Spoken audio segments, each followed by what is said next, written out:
Right, we should be live. I think we are. Fantastic. Hello all. Welcome back to the Football Chat Live. It is great to be back. We of course missed yesterday the Chelsea-Tottenham game. Again, apologies for that one. It was just ridiculously hot in here. It's a game I don't really want to talk about too much today, as that will distract from the main event, which we are watching today, Liverpool versus Crystal Palace. Of course, joined by Harry, as always. He's just sorting out technical things, making sure the stream's not going to blow up as soon as he enters. It's not. Welcome, Harry. Hello. Gracie, are you excited for this one? No. No, can't be asked. Fair no, enough. Both sides I mean, the lineups we'll get into in just a moment, but they are quite interesting. I will say that. Some interesting decisions. There was like a cliffhanger, but yeah.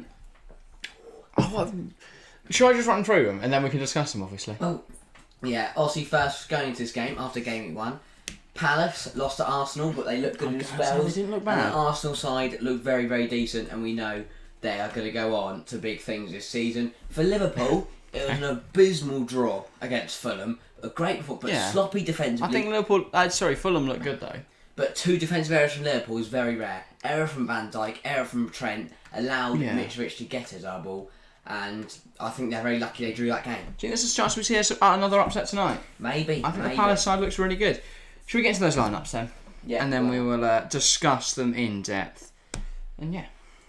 Right, we are of course at Anfield tonight, Liverpool versus Crystal Palace. Liverpool, the team at home of course. And for them, it is Alisson Becker in goal. Who else would it be? They line up with a back four of Alexander-Arnold, Nat Phillips, Van Dijk and Robertson. I did not expect to see Nat Phillips' name on the team sheet tonight, but regardless it is. Midfield 3 of Harvey Elliott, Fabinho and captain James Milner is a very weakened midfield to what they sort of face Fulham, and then it's a front 3 of Salah on the right, Diaz on the left, and Darwin Nunez makes his first start for Liverpool. I mean, that lineup tells me he clearly was not impressed with the team that played on last Saturday. No, evidently not. And he's changed a few things, some surprising changes. I think of course, there's some injuries that have taken effect in the midfield, I believe. Obviously. Yeah. But, I mean, like Nat Phillips, yeah. Nunez given his first Premier League start as well. Indeed, Interesting to see. Quite something to see. The away side then, Crystal Palace. They are lining up with Guaita in goal. Rather than the usual back four, they line up with a 5 today, which sees Klein, captain James Ward. Forgot his name now. Is it James? Yeah. It's James Ward. No, Joel. Joel Ward, there we go. Sorry, Joel, if you're watching. Anderson, Gurhey and Mitchell. Very, very defensive setup from the off then.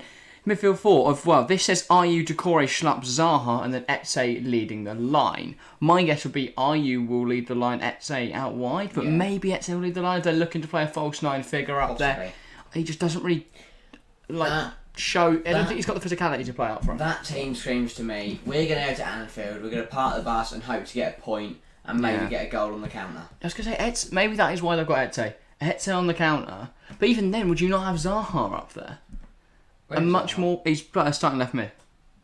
You know exactly why I've done that. A much better finisher. Yeah, to be fair, Zaha will have a field day today. And at back post, mate, Nathaniel Klein, balling. I literally said it on the short, but Palace will get a goal that way. Who knows? Chelsea found it with the early prediction then there of Liverpool 4, Crystal Palace 0. Give Palace a chance. I was going to say, that is incredibly harsh. I don't think it's going to be 4-0. No side sets up with a 5 back and then concedes 4 goals. Not I mean, it has not happened. Palace, not Palace. Yeah, I don't think this Palace side is going to concede. I'm just really intrigued. It'll be interesting to see how Nat Phillips gets on. But I think if you're Crystal Palace, you target this right-hand side of Liverpool. I think if you've got Nat Phillips as your rotation option, you need to invest more. Which side of midfield is Milner playing on? On the left side of midfield. I was going to say, because Milner's on the right side of the midfield, everything should go down Palace's left. But it should anyway. Yeah. Harvey Elliott is in any way worse in every way. I'd say worse in a midfield in terms of his defensive aspect to his game than James Milner. I'd rather go up against Elliott than Milner. Other than the fact I think Elliott does have a bit of a reckless side, but I really wish, by the way, that Sky Sports would stop running through the Chelsea Tottenham highlights because it is making me cry. I know. But yeah, it's not so bad. No. Liverpool Crystal Palace. If not, we will cry again. Yeah, I cried multiple times. But yeah, I think we can't rule Palace out, and I think I'm definitely not. That. And who their centre back Van Dijk, who they're usually so reliable on to not make errors, to be solid at the back. First game of the season, maybe a bit rusty, gives away a penalty. It was a definite penalty. Yeah. I don't know. We really need to see how tonight goes. We have an inexperienced Nat Phillips. We know Trent's got a mistake in him and he's poor defensively. Van Dijk looked a little shaky. Van Dijk, again, if he's put under pressure, maybe makes the error. And then you've got Robbo. Well, he fouled Mitrovic. Yeah. Perhaps the slowest and least mobile striker in the world. You've got Eze doing little flicks around or him. Zaha, more importantly, cutting him from that left. They've got Elise to bring on, obviously back from injury, so he might not be too sharp, but they can bring him on. I don't think it matters. He's so magical, Michael Elise. And I hate to bring Chelsea again, but I have obviously the Anthony Gordon rumours have come out in recent days. Don't even get me started. I literally tweeted that we should sign either Doku or Elise over him. And Sky Sports read it out on Transfer Talk, so go check out their Transfer Talk from about 1 o'clock today. But yeah. But I think... I don't know. I really don't know. I think Palace can give him a game, but depends on Liverpool score rating. Honestly, I think for most FPL teams in the world, this is a big night. A very, very big night for everyone. I mean, we'll run for our sides then. A lot of players. You've got 2, right? I have Salah and Luis Diaz. I was going to say, if you haven't joined the league at this point, get involved in the league. But if you haven't joined at this point, not much point. But can make a huge difference. God's sake. If Nunez comes up big for me today, I can really move up the league. I'm about 507th at the moment. Yeah. Presumably you're in like 520th or something, because you're only a point behind me. By the way, I overall. said this, if you haven't watched the FPL podcast, obviously don't go watch it now, it's a bit outdated, but I said Ivan Toney is a must-have, and they proved it Well, against United, yeah. Scored in the first game, 2 assists in the second, he's got Fulham up next. I'm telling you now, say Fulham. Bit of fancy advice, get Ivan Toney in your team. I've not got Toney. I currently have Jesus, Nunez and Havertz. I think Havertz is the next man to go from my team, potentially. I've still got to shift Jadon Sancho soon. But I might leave that till next week to see how Havertz gets on against Leeds. I saved my transfer from last week, so I've got 2 transfers this week. I did the same, but I've made one bringing in David Raya to replace De Gea. It's a very good transfer. My thought is, if I can hold my transfer again this week to next week, I can use 2 to bring out Sancho and Havertz at the same time and make more use of those funds. Maybe bring in a cheaper striker and a better midfielder, or a cheaper midfielder and a better striker, something like that. But yeah, so I think I might just save up now. Big one for me tonight is obviously, so you've only got Nunez, right? I haven't got Nunez. I've got Salah and Diaz. It's going to be interesting to see what happens. Well, Nunez, obviously, this is his first start in the Premier League. We've seen what he can do off the bench. Yeah. Interesting what he can do from the first minute. Well, no, in the first second. He's not going to get subbed from the off. For a minute. Yeah, from the off. That's the word I was looking for. And obviously, I don't know. We're interested to see how my picks of Salah and Diaz do against your pick of Nunez. Yeah, well, I probably should have had. I think Diaz is a bad asset. He don't score, does he? No, he doesn't. He doesn't bring in many contributions. And then maybe I should have had Salah over Son early game, but then, fair. I probably should have. Yeah. But equally, it is $1 million more, so. True. I'm just annoyed that I captained Bukayo Saka and not Gabriel Jesus in my team. Yeah. Because if not, I'd have got 38 points and 2 rather than 4 and 19, which would put me top of most of my leagues. Greetings, everyone. Greetings, Nick Nat. Great to see you as always. And just for a little update on the poll, we've currently got 5 votes. We've got 60% Liverpool, 20% Palace, 20% opting for a draw. Quite interesting that people are backing Palace in a draw tonight. Of course, we've mentioned how I think the team selection will play into that. Because the Liverpool side looks a little weaker than usual. The Palace side looking a lot more defensive than usual. So I think there is a good chance we see at least a draw tonight from Palace, which would be a fantastic result for them. I think that definitely take a point out of Arsenal Liverpool first 2 games. There's a reason I didn't captain Salah. Yeah. Because I do feel like that was a big... Because there is a chance, looking at tonight, that... Who's your captain? Odegaard. Probably should have captained Salah then. Because if they keep the clean sheet, he's done better, right? Because Odegaard didn't contribute anything, no. Someone's coming out of their team this week and De Bruyne's coming in. Very interesting, that one. Son's got Wolves. So, yeah, I don't know about Wolves, though. And then De Bruyne's playing against... I'm trying to remember who City got now. Newcastle. I'd argue Son against Wolves is a better game, but... I don't know. It's worth the punting. Like, I'm keeping Son for now because I've got many other problems in my team that are more urgent. With transfers, I'll be looking to get rid of Chilwell and Diaz, depending on how Diaz does tonight. If Diaz scores a brace, I'm not going to get rid of him, am I? If he blanks, then I'm going to get rid of him. Thing is, I think Chilwell and Cucurella, because you don't know who's going to start, are both poor assets at the moment. Yeah. But, yeah, maybe... I mean, Chilwell definitely not. Cucurella started the other night, didn't he? He played really well. Haven't seen the teams yet. Well, I'll run through them again if you want, Nick Nack. So, yeah. Yeah. So, all the new people here that haven't seen the lineup, so here you go. For Arsenal, it is Alisson in goal, Alexander-Arnold, Phillips, Van Dijk and Robertson line up in your back 4, Elliott, Fabinho and captained James Milner line up in the midfield 3. It's Diaz on the left, Salah on the right and Nunez leading the line. As for Palace, they've switched to a 5-4-1, probably to combat the immense ability Liverpool have going forward, and that features Guaita in goal. Klein, Joel Ward captained, Anderson, Gurhey and Mitchell line up in that 5. It's Ayew on the right, Zaha on the left, Schlupp and Decore operating in the middle of the park, and Eze leads the line. So Eze, obviously, as we mentioned, probably on the counter tonight. Could you see him scoring, even if Liverpool do come away with the win? Hopes do not look great for Palace. They've lost their last 10 games against Liverpool. Yeah. But the last time they beat Liverpool was at Anfield. It was about April 2017. It was a Benteke double to win it. It was 2-1 Crystal Palace. So there's still hope there. But yeah, I think if they're gonna, I think they can definitely get at least a point from tonight. It'll be interesting to see how they do. Well, obviously a win for Palace would be very bad. It would see them slip to the bottom of the Premier League table. A loss, sorry, not a win. A win would not see them go down. A loss would see them slip below Manchester United. Well, it depends on who they lose by. To be fair, they could lose 2-0 or 3-0. They only lost 1-0. And be fine. Arsenal, right? 2-0. Late on goal from Mark Gurhey. Yeah. Which was, it's a 5-4-1 that can turn to a 3-4-3 when Palace attack.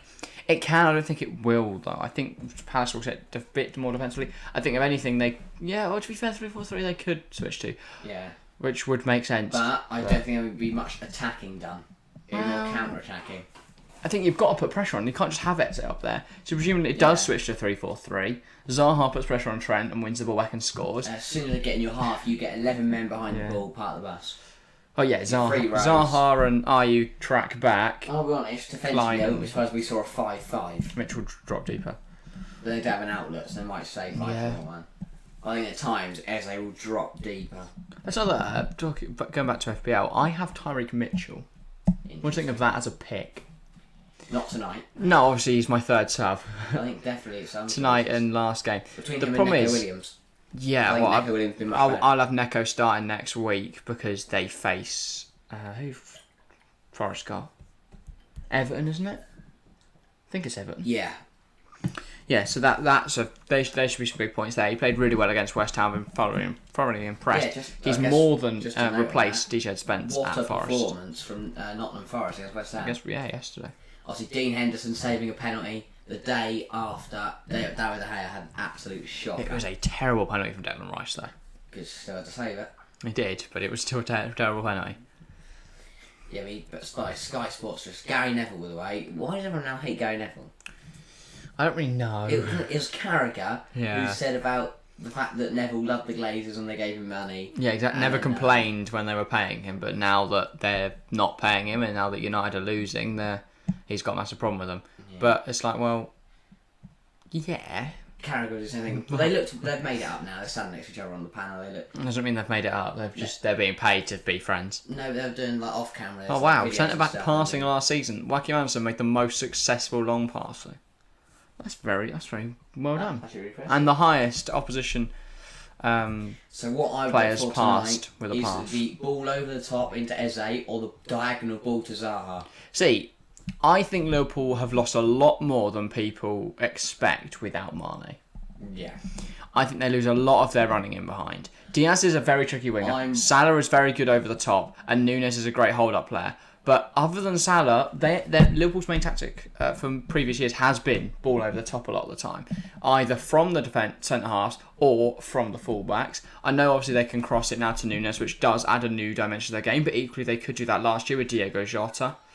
And I do think they are missing, I guess, would you say depth going forward?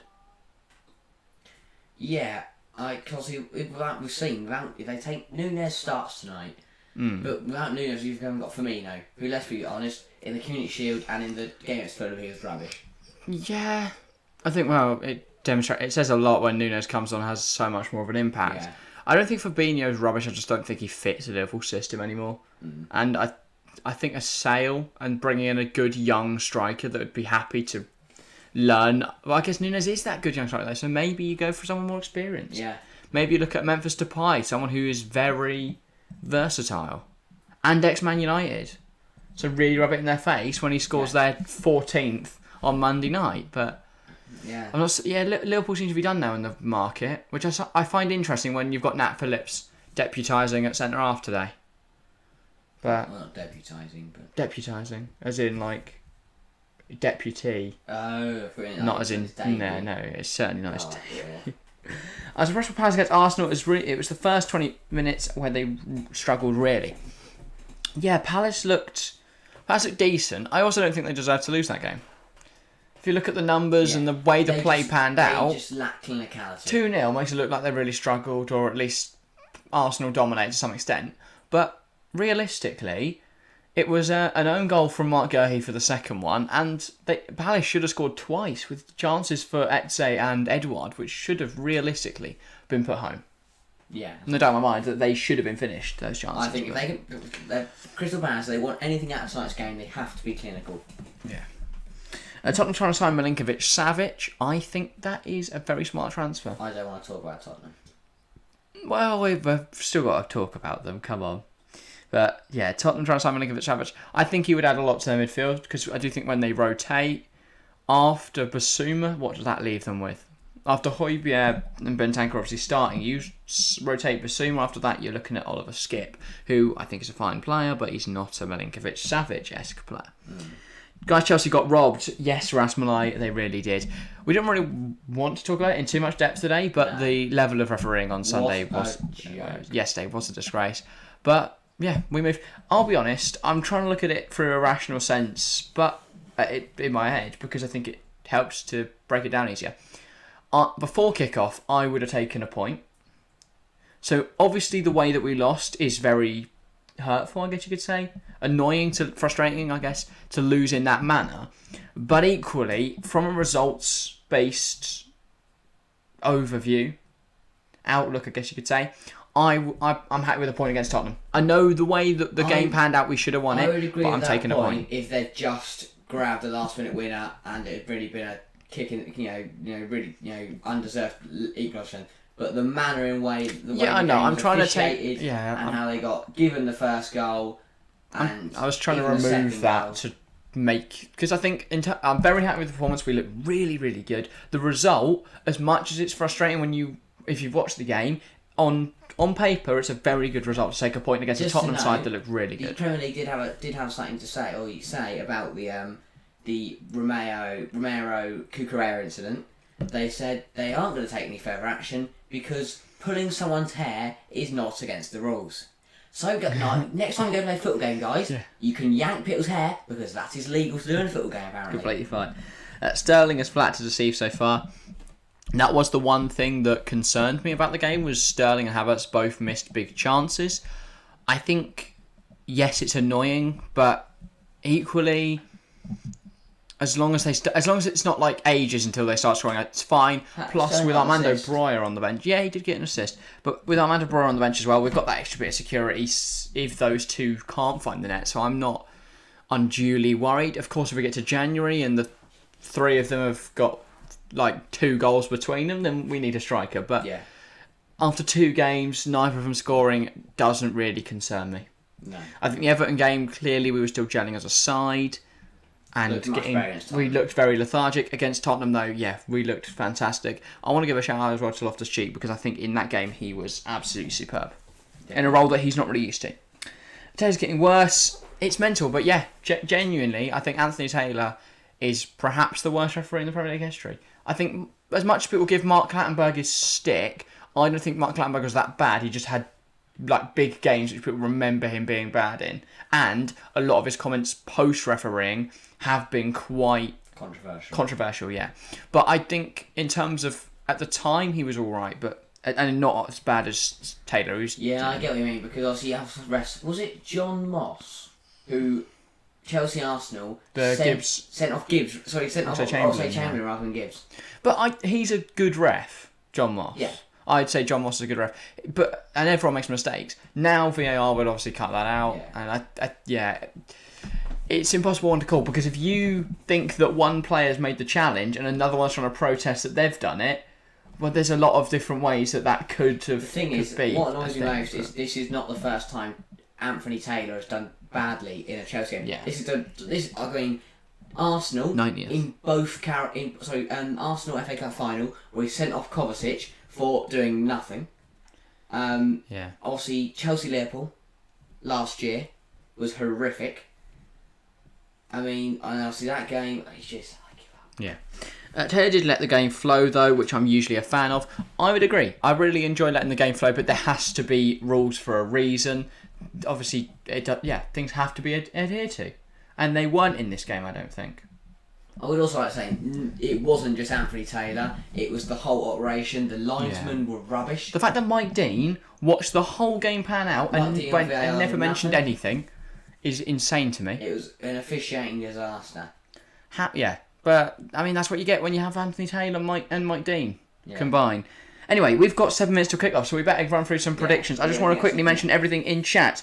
Guys, can you see Forest staying up? Yes, their recruitment has been fantastic. I think there's a very good chance they stay up. I think players like Houssam Aouar and Emmanuel Dennis are very inspired signings, and I'm excited to see how they get on in the Premier League. Atletico Madrid are 2-0 up against Getafe. Alvaro Morata brace. He could be going to Manchester United. That would be a good way to kind of end his Atletico Madrid career if he is to go to Manchester United.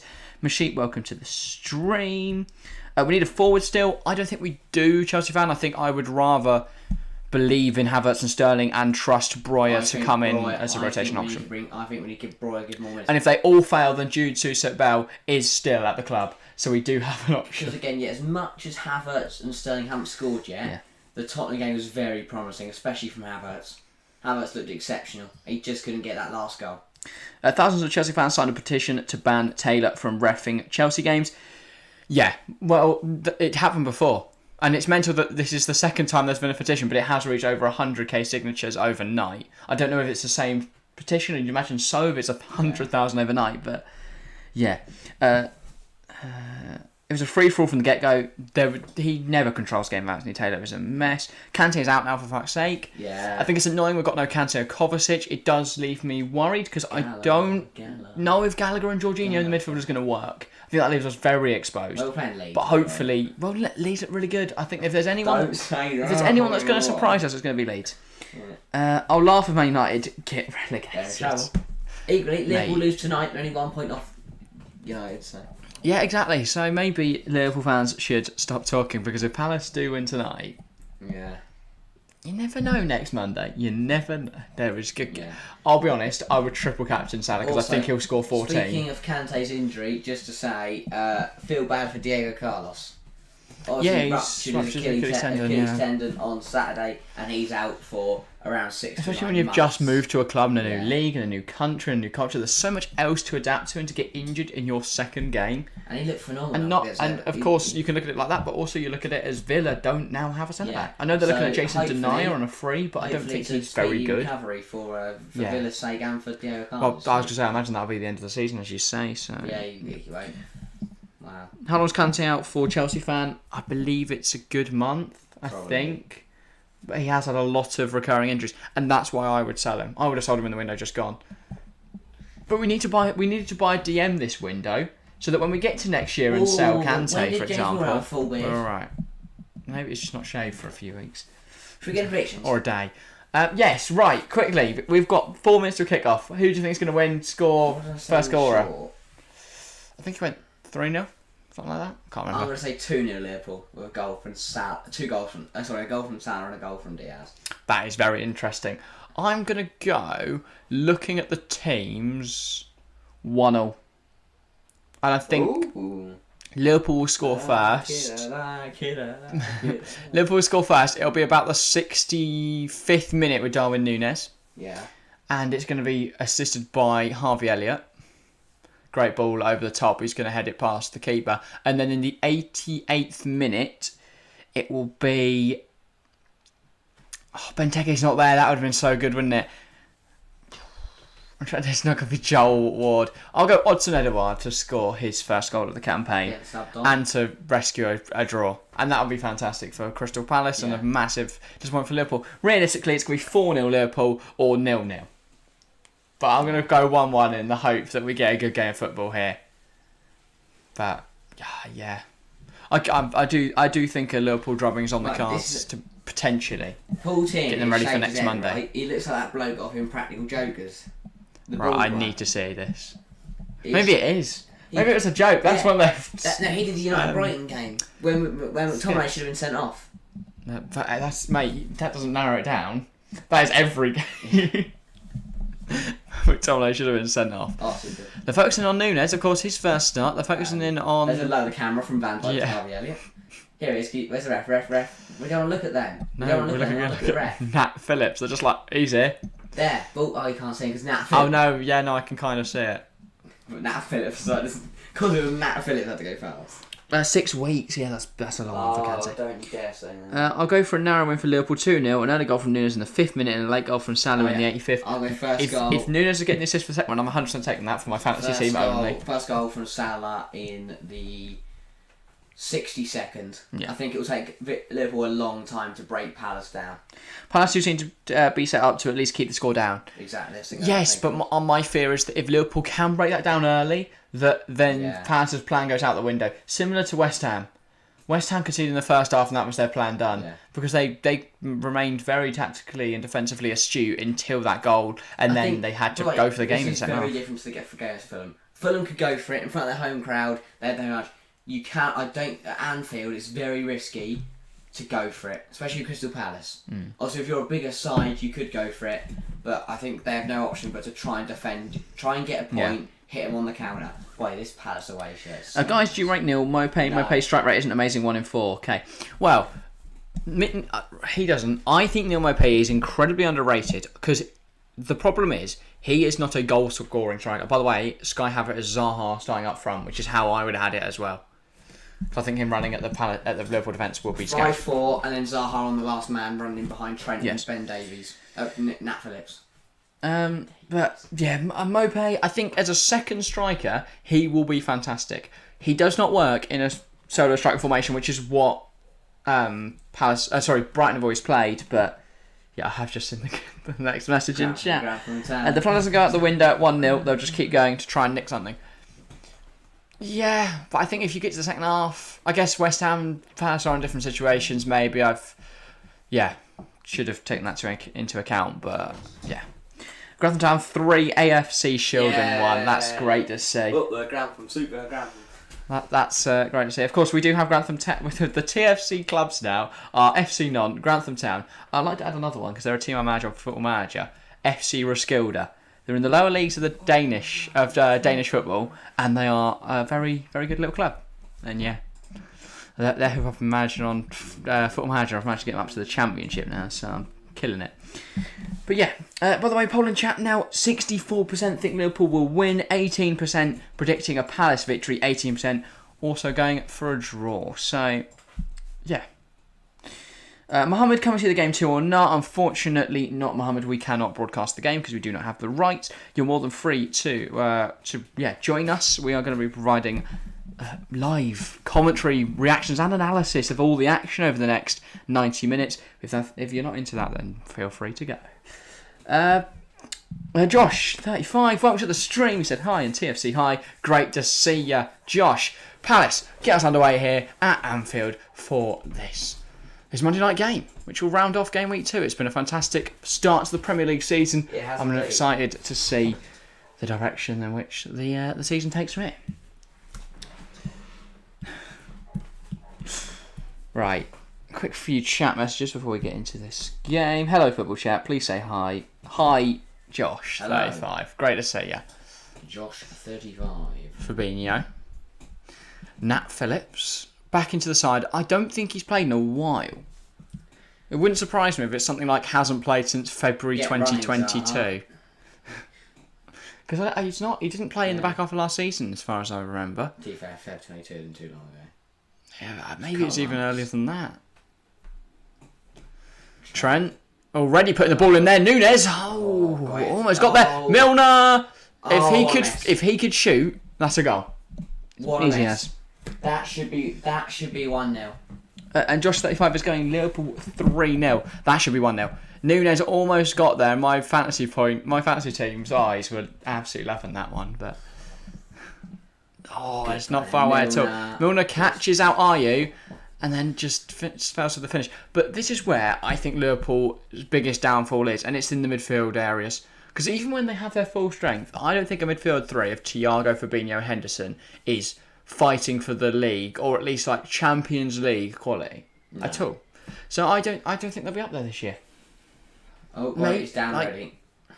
Yeah, I know they did all right last season, but they won nothing really. They won the Carabao Cup and FA Cup. Just to note, obviously Guaita down for Palace. If he is injured, I expect to see Sam Johnson. Yeah, I was going to say Jack Butland, but yeah, Sam Johnson would make a lot more sense. Where is Butland now? Isn't he like Forest or something? No, Hennessy went Forest. I swear Butland's still there. Is he? Third choice, I think. Sam Johnson's.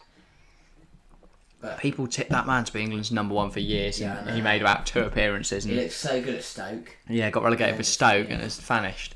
That is Sam Johnson. Milner has scored some beauties in his time, just slightly overhit that ball in. Yeah, just slightly. Yeah, but I think if Liverpool had invested in a goal-scoring midfielder, and I think Thiago and Fabinho, fine, you've got your defensive mid, you've got your creator, they need a goal-scoring midfielder, and they need someone that's going to run forwards with the ball. I'll be honest, if I'm Patrick Vieira, I do not want to be changing my keeper in 2 minutes into a game. Equally, you don't want to have your injured keeper on the pitch either. Equally, it's better to do it. We saw with Fabianski and Areola, it's best to do it now while the game's still fresh. before the keeper's ever settled into they're just going to tape it the leg up and get him going again. Because he's a goalkeeper. But either way, I think it's a massive disadvantage early on because the keeper is like... Johnson's not going to be expecting to start. No. So he's not realistically going to be ready. Nunez just making sure he's okay. That's nice of him. And Guaita's going to be alright. TFC, there's something wrong with the Palace keeper. He's down. Guaita is down. It seems he will be okay to continue. Just got caught, I think, by Darwin Nunez potentially. The thunder behind James Milner's strike. The air around it. I think it was off of Darwin Nunez when he went up for it, I believe, would be my guess. That looked like. Yeah. Whereas because Milner was nowhere near him. Maybe it was just, when he had a strike, the wind just channeled through his boot and just took out Guaita's leg. Potentially. You never know with James. The air molecules around the ball zip through the air. Right, Andrew Robertson. Elliot. He's done very well there. He kind of messed up the touch. He managed to get it around the corner to Fabinho. Trent lets it go to It Salah. annoys me that Harvey Elliot's now Salah the same comes number. inside. That's a good delivery. Elliot can't get It there. annoys me how Harvey Elliot's now the same number as Mason Mount, because those two do not deserve to be in the same number at all. Yeah, Liverpool fans argue otherwise, and some Chelsea fans would, which is a disgrace. I don't understand. Harvey Elliott is not good enough for the Premier League. I don't understand some Chelsea fans, mate. Like, genuinely, there are sections of the support that don't rate a lot of players just because of certain weird agendas. Like, for some reason, Mount versus Havertz is some massive debate. I love them both. Yeah, as I say. I don't know why people seem to... It seems to be one or the other. As a fan of a fans. club, you should like every single player at your club, unless they miss you, bash you away. No, unless they've like actively come out in the media and said Lukaku. that they want to leave and that they hate the club. Oh. Here's Trent. He tries to find Salah over the top, and that is a good knock. Can he get the ball in there? He's been marked well by Mitchell. Finds Elliot. Elliot gets a shot away. It's not a good one though, and Gurley gets it clear. Only as far as Van Dijk, he heads it back forwards. Nunez can't bring it down. Van Dijk tries it out wide, but the ball is over here, and Diaz is not going to get there. And he wiped I was out going to say, some poor boy just got 2-footed. To be fair, though, I would love to be 2-footed, because if you're a ball boy, you get 2-footed. Like, obviously, unless you like break both your legs. But you're famous. Yeah, and also, they can then invite you to the training ground stuff. It's like when Tottenham beat Ajax in that Champions League semi-final in the last minute. I think it was Lucas Moura got the goal. Was it the ball boy that had... The ball boy literally threw the ball at Harry Kane, who grabbed it, spun round, threw it on the pitch, and that led to the goal. And then the ball boy got to go to like Tottenham, and he got a signed shirt from all the players. So that is amazing. And all he had to do was be a bit quick on front of him. As well to apologise to the bloke that Eden Hazard apparently leathered. He deserved it. Yeah. Hold on to the ball, Muppet. I don't understand that at all. What? Sorry, you're telling me that, like, take your ball boy for Lincoln City, and they're 1-0 up in, like, the FA Cup third round against Premier League opposition. You are sitting, you're eating the ball. James Moore can come try and kick me. Exactly. Probably that won't work nowadays. Seriously, your opinion on Conte versus Tuchel? Yeah, I was going to say Tuchel, an absolute unit. Conte did nothing on the pitch, and I know he shoved Kovacic in the tunnel reportedly, which was like a bit low. And then he used Instagram to fight back, which is just a bit pathetic. And Tuchel's the one that started the fight. Ball over the top from Milner, Nunez. In his eyes, you went to look at each other in the eyes and you shake hands, and Conte didn't want to do that. So Tuchel went, "We are having a scrap." That's a good ball from Nunez. Salah out in a wide area. He can't get it in there. Mitchell's doing really well to mark Salah at the moment. Elliot loses the ball. Here's Eze. Gets it. Tries to get it up to Zaha. You have such an agenda against Harvey Elliott. I don't rate him that highly, but genuinely, you react like he's a League 2 footballer or something on this pitch. I just don't like him. I think he's got a horrible attitude, or at least used to. But you can't deny he's a good footballer. He's not a good footballer. Okay. He's a meh footballer. Palace seems to be looking very direct when they get possession. It'll be long ball to Zaha every single time. SWFC Owl, hi, hello, welcome to the stream. I don't know how Sheffield Wednesday got on the weekend. I don't keep up with... Are they Championship or League 1? I always forget what league they're in. Are you trying to remember now? League 1. They're in League 1. Okay. Chelsea put a second offer in for Gordon, 45 mil. What the fuck? Exactly. I don't rate him that highly. Don't even get me He's not even worth 25 mil. 20 mil would be a fair valuation.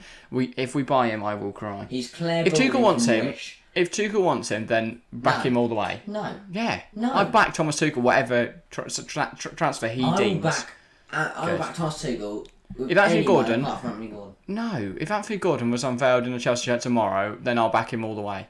Until he says he wants to leave to go back to the club he came from. Elliot takes a touch. He's done very well there. Good block from Anderson. It's well blocked. That's saved your whole brand, mate. Trent. Nunez! He's missed a sitter. That's a big miss. Mate, my fantasy team just cried. But yeah, I don't want Gordon. I'd rather we push for Elise or Doku. I think a much better place. Or even splash the cash on Anthony. I will back anyone in a Chelsea shirt. Or maybe even look at Noni Madueke, potentially from PSV. Genuinely. Probably cheaper. Or it's the same After price. losing to Tottenham, the last thing I wanted to hear was the fact we were buying Anthony Gordon. Within minutes as well. We beat Charlton 1-0. Interesting. Well done. That's a good result. I think they're a good side. I can't really remember. Right. I don't know much about League One. I don't follow any teams in there now that the massive Luton Town have been in the Championship for a while. Going to go up to the Premier League this year.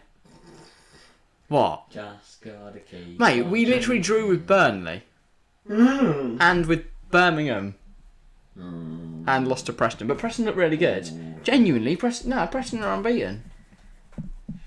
All through pre-season and the start of this year. They're playing really well. Elliot should have hit it first time. No, he's rubbish.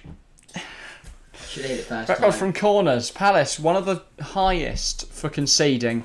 Liverpool, lowest for conceding. Liverpool, though, one of the highest for scoring. Let's see how the matchup plays out this time. Robertson, ball in. It's cleared by the first man. And then Zaha kind of forgets that there's no central figure. He is the central figure and flicks it on to, absolutely no one.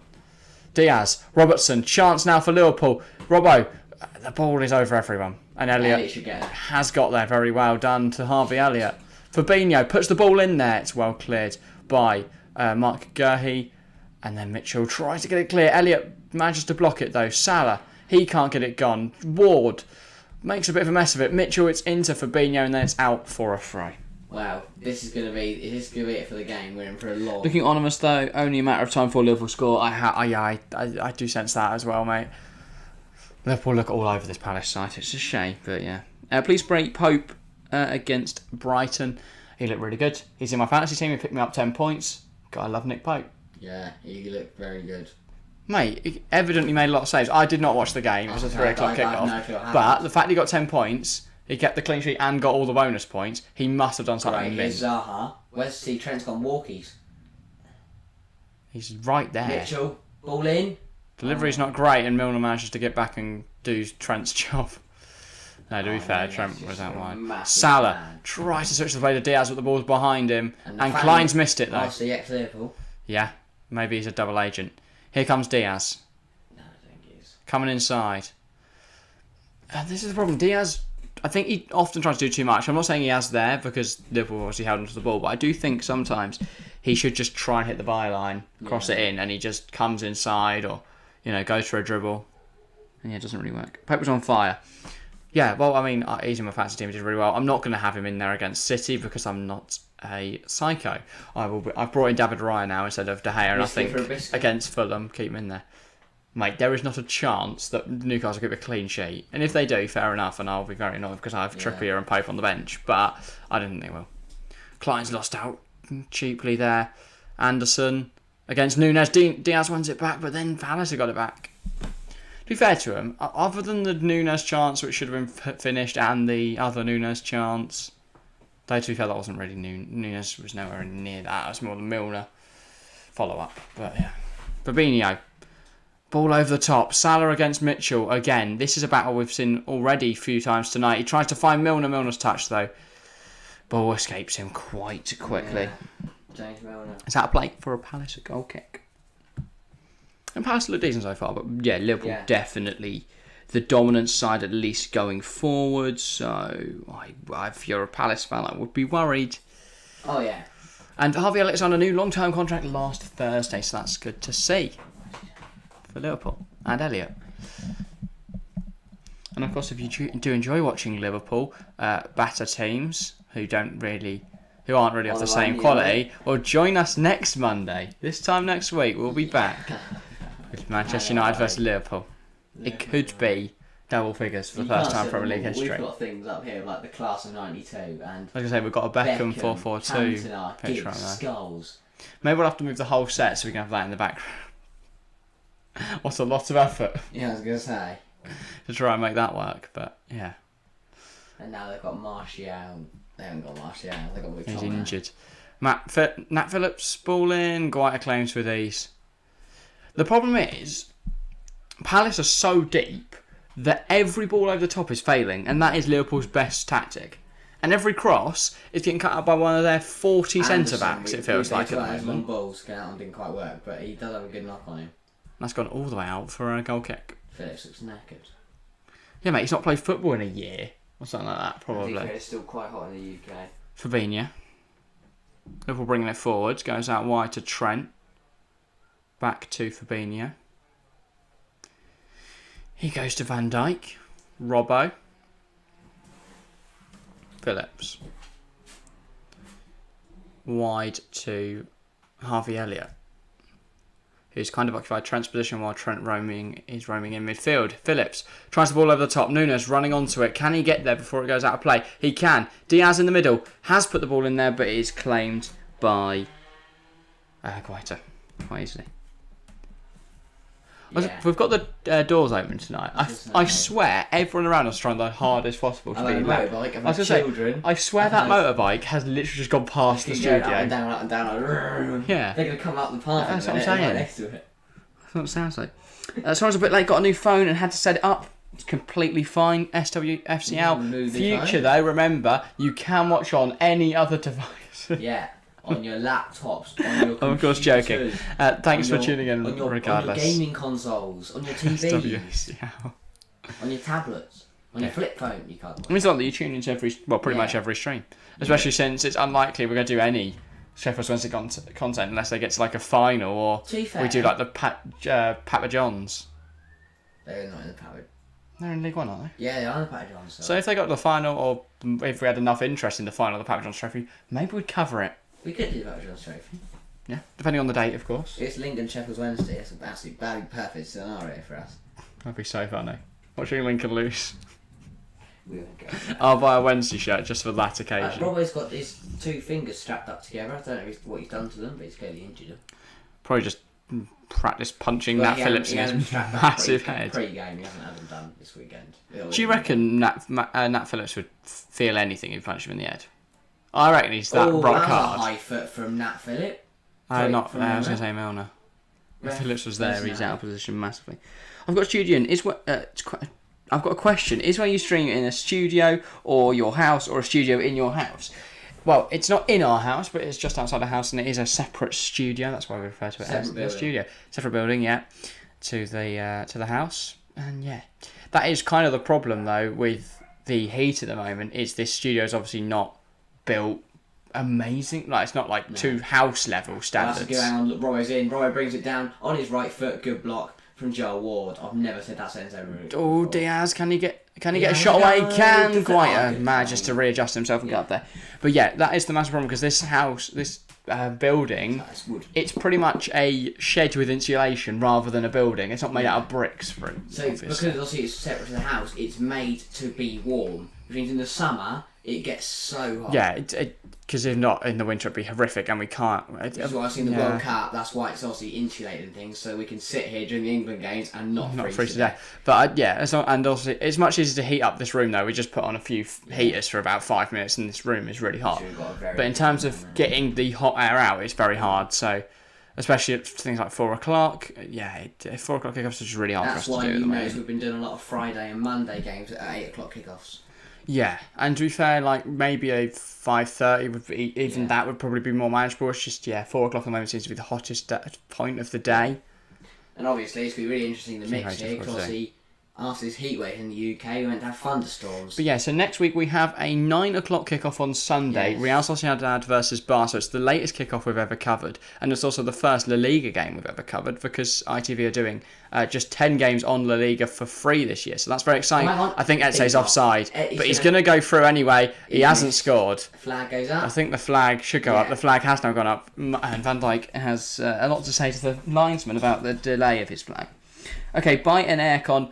We'd love to. We do not have the money for air conditioning. I also don't think it would work because you have to have it has to be properly fitted with a thing outside of the building. It would probably be very expensive basically. And until this channel is making money, it's not really worth the investment or able to be invested. We don't have just that kind of money lying about for an aircon. Nick, like as you say, heatwave is over now, but it'd be interesting what these thunderstorms do. Yeah, of course that could just ruin everything if it's really thunderstorming. But we should be fine from this point on in the season. We will of course though still be mindful if they're about managing what streams we're doing. If there is a later game that we can do, then we'll probably do it even if it's not of the same quality. But we should be alright considering we haven't got too many massive games. I think obviously Man United Liverpool's a Monday night kickoff, which is really nice. And then after that you've got It's Arsenal Tottenham, isn't it? 3rd of September. So by that point, it should, even if it is warm, still be a bit cooler. Offside. I believe you're talking about Eze's chance. Yeah, he was offside. No, miles off. Everybody gets. I thought for a moment he would have been in, and to be honest, he missed anyway. Yeah. Thought he would have tucked that chance away. But it shows they can get him behind if he can just hold his run. The problem is, even if they do get him behind, I don't back them to finish it. But looking at they're finishing against Arsenal. Tonight is Joel Ward's 251st Premier League appearance for Crystal Palace. Underrated. I think he gets clowned on a bit. I've done it before in the past, but he's actually a decent player. Decent player, yeah. He's not like going to be winning Champions League or anything, but he could do a job for a lower Prem side. But everyone makes that. Everyone has a bad game. I think certainly under Vieira, he's looked a much better player. Yeah. I know he obviously hasn't played as much, but he did start right back last year. Well, now he's playing right centre half this game. Yeah, I think he does look better in a 3 than he does in a 4, because it just allows for a bit more defensive liability. Oh, Zaha just missed that ball. If not, potentially could have been a bit problematic for Liverpool. Zaha out in a wide area. I was wondering where you got your logo behind you. I don't know where it's from. No. It's a gifted. Yeah. It's a present. This is a it's almost, I think it was after the Euros we got gifted this, but yeah.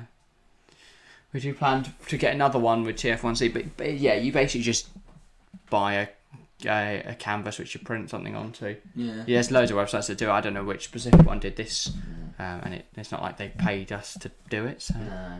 Yeah. If any canvas companies out there do want to make us a TF1C, we'll happily do an ad on that channel. I see these two up here are very... They are disc plates, but we are not sponsored by disc plate.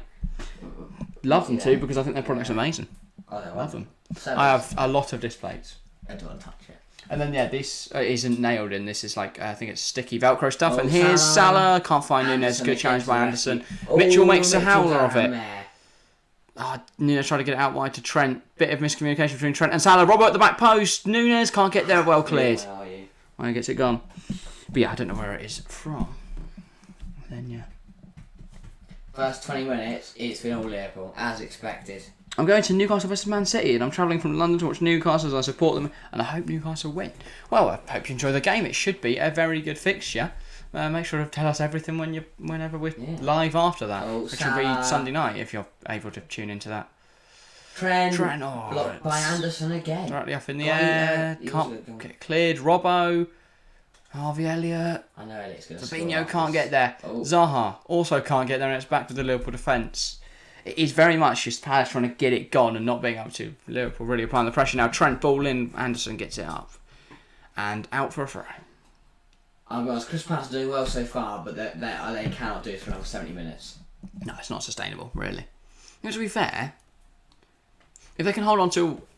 Liverpool will start to get frustrated and start to force it eventually. If they can hold till half time, they could be in the I think they've got a good chance. Or like half time, 60th minute mark. Or drinks break. Salah! I thought he was slotting that one in, I'll be honest. Also, we've got drinks breaks, and this is the drinks break. Yet. That was quite big for Crystal Palace to hold on. Is it?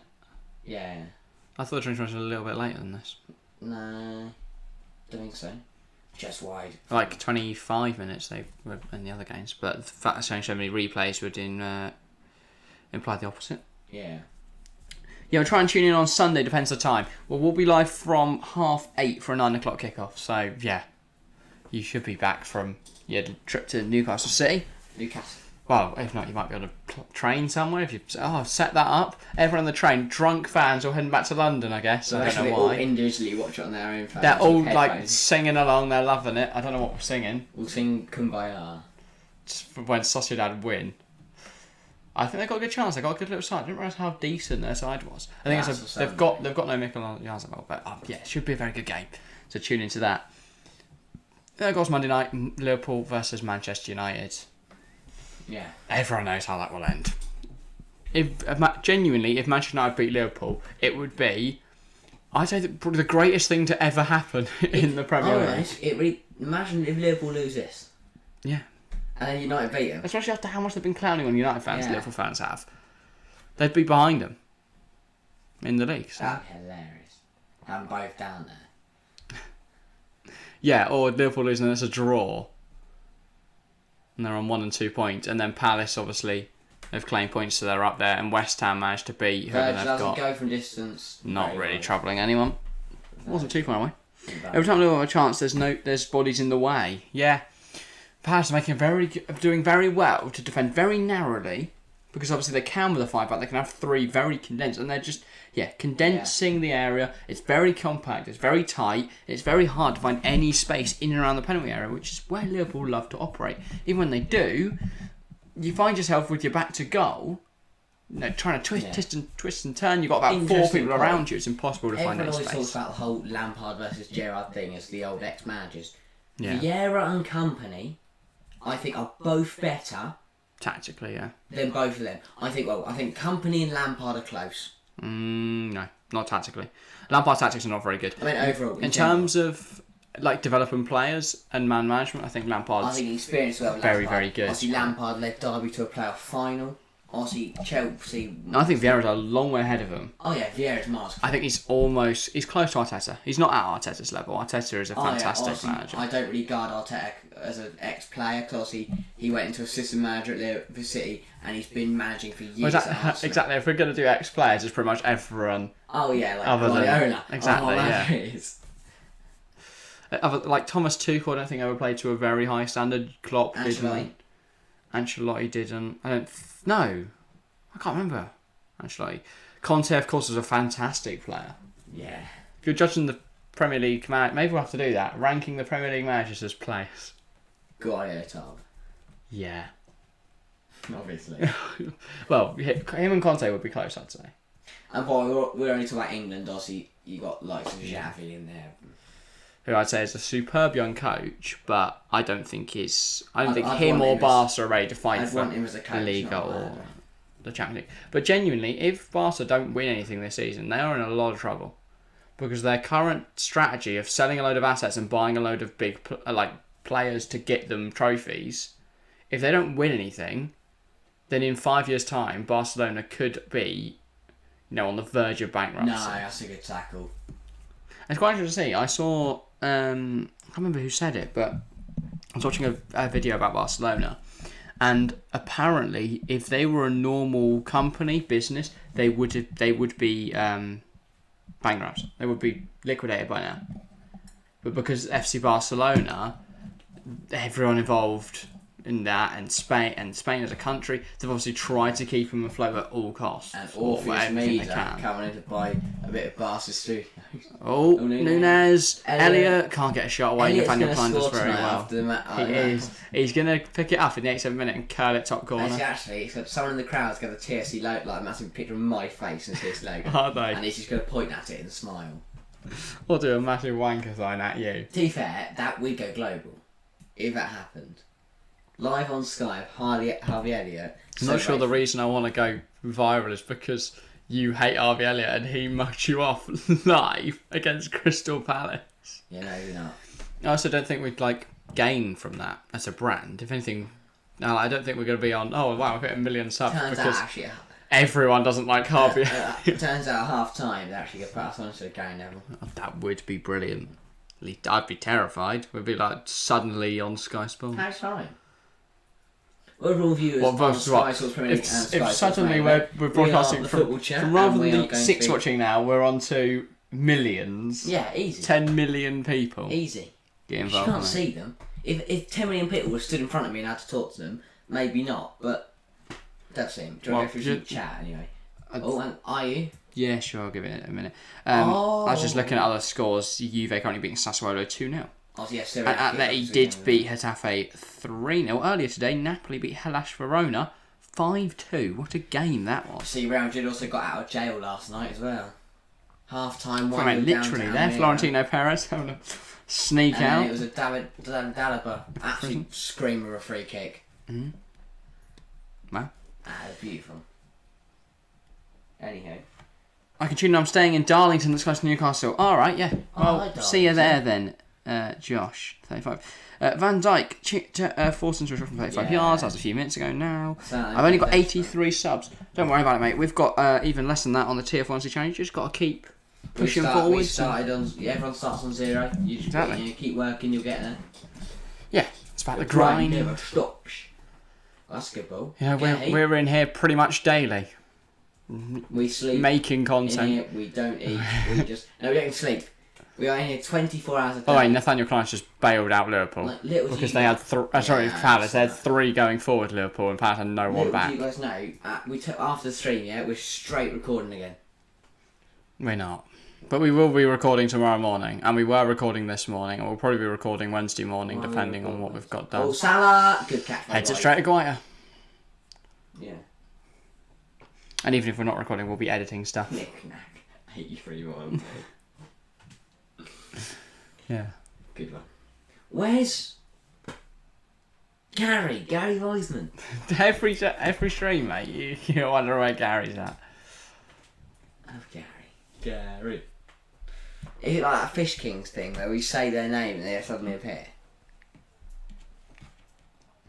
Probably not. I make content then delete because I got subs from the content, then you delete because my content.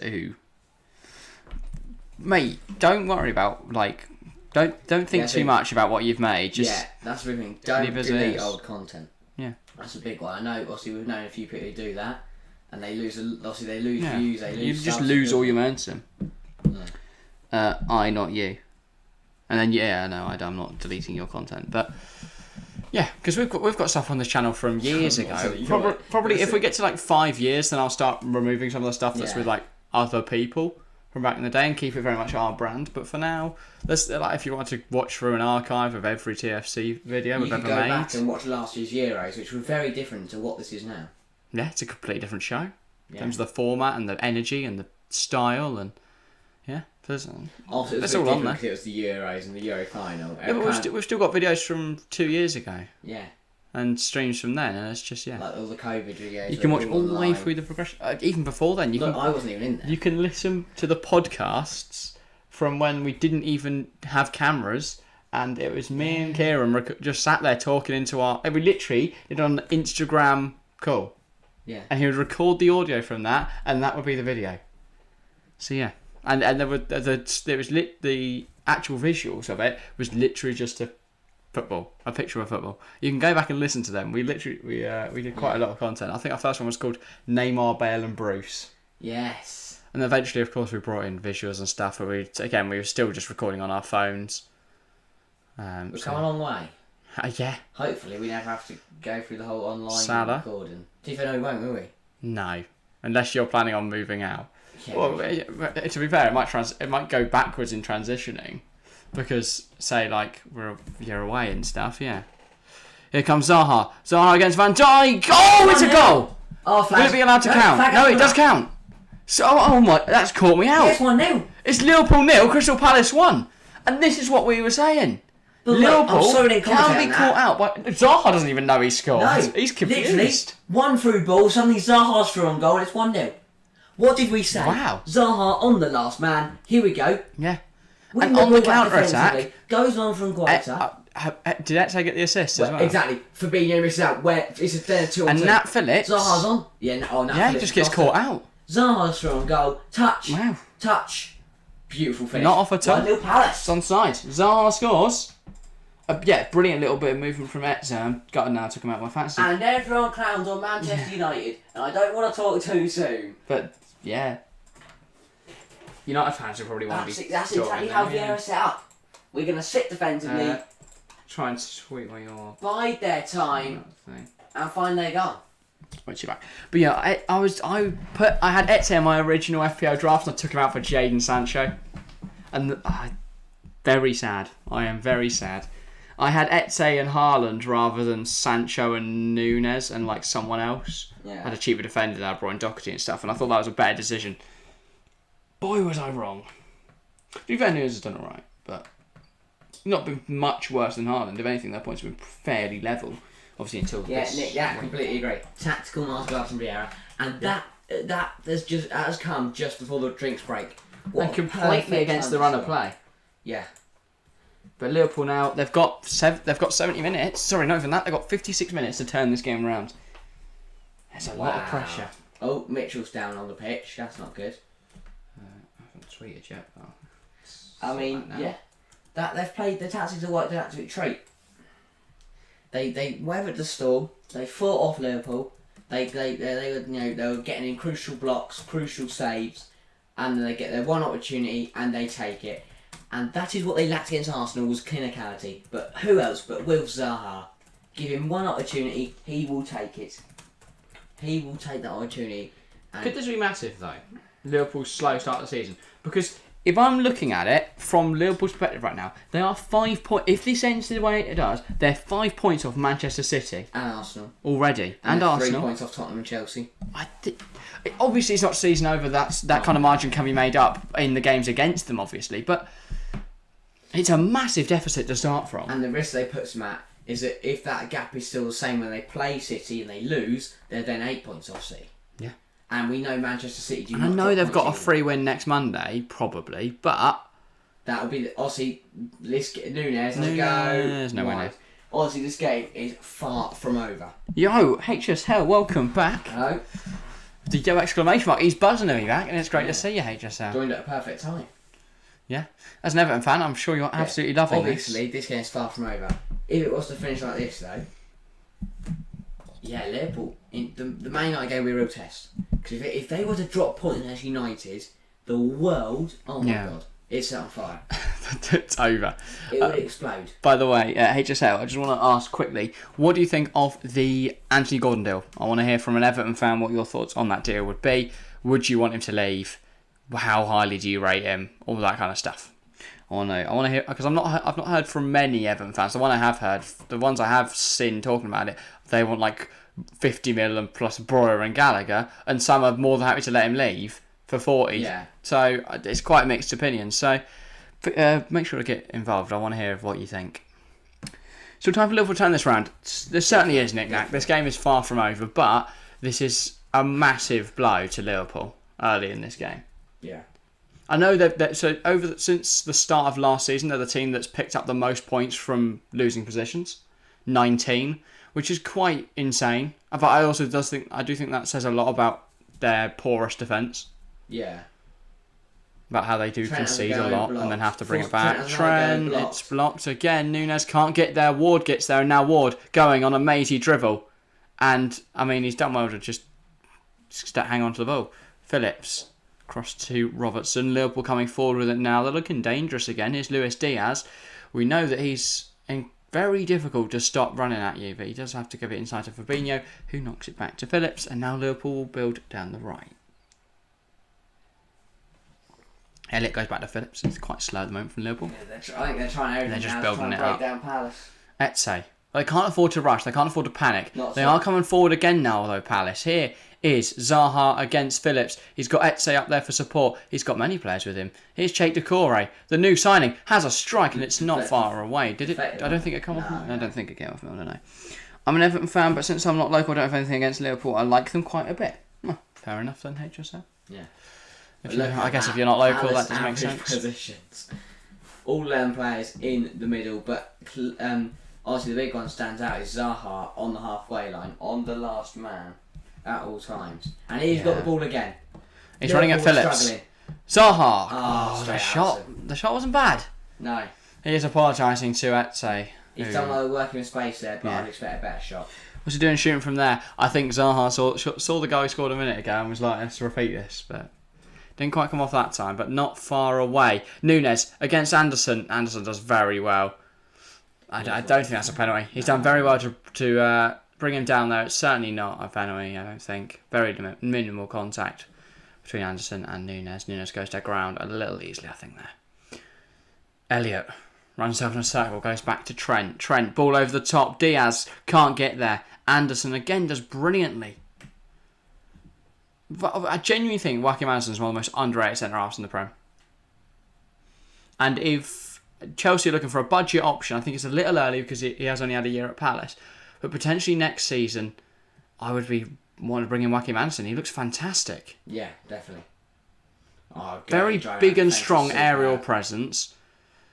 He joined Palace from Fulham a year ago. He commands a lot. He commands the area a lot. He's a great long, very tall player, and he's fantastic with the ball at his feet as well. Number 4 is not Zaha. Gordon is good, but I really don't know what plans Chelsea has for him. If it's for the bench, I don't want him going. He's got potential. I don't want Gordon. I think there are much better impact players in terms of The reason we would have him is to have someone that runs at players. I don't think Gordon's very good at it. Gordon dives a lot, and that's about all he's got to his game. That's all I've seen anyway. I don't watch him every week, though. I guess Everton fans seem to rate him a lot higher. They do watch him every week, so fair enough. They might.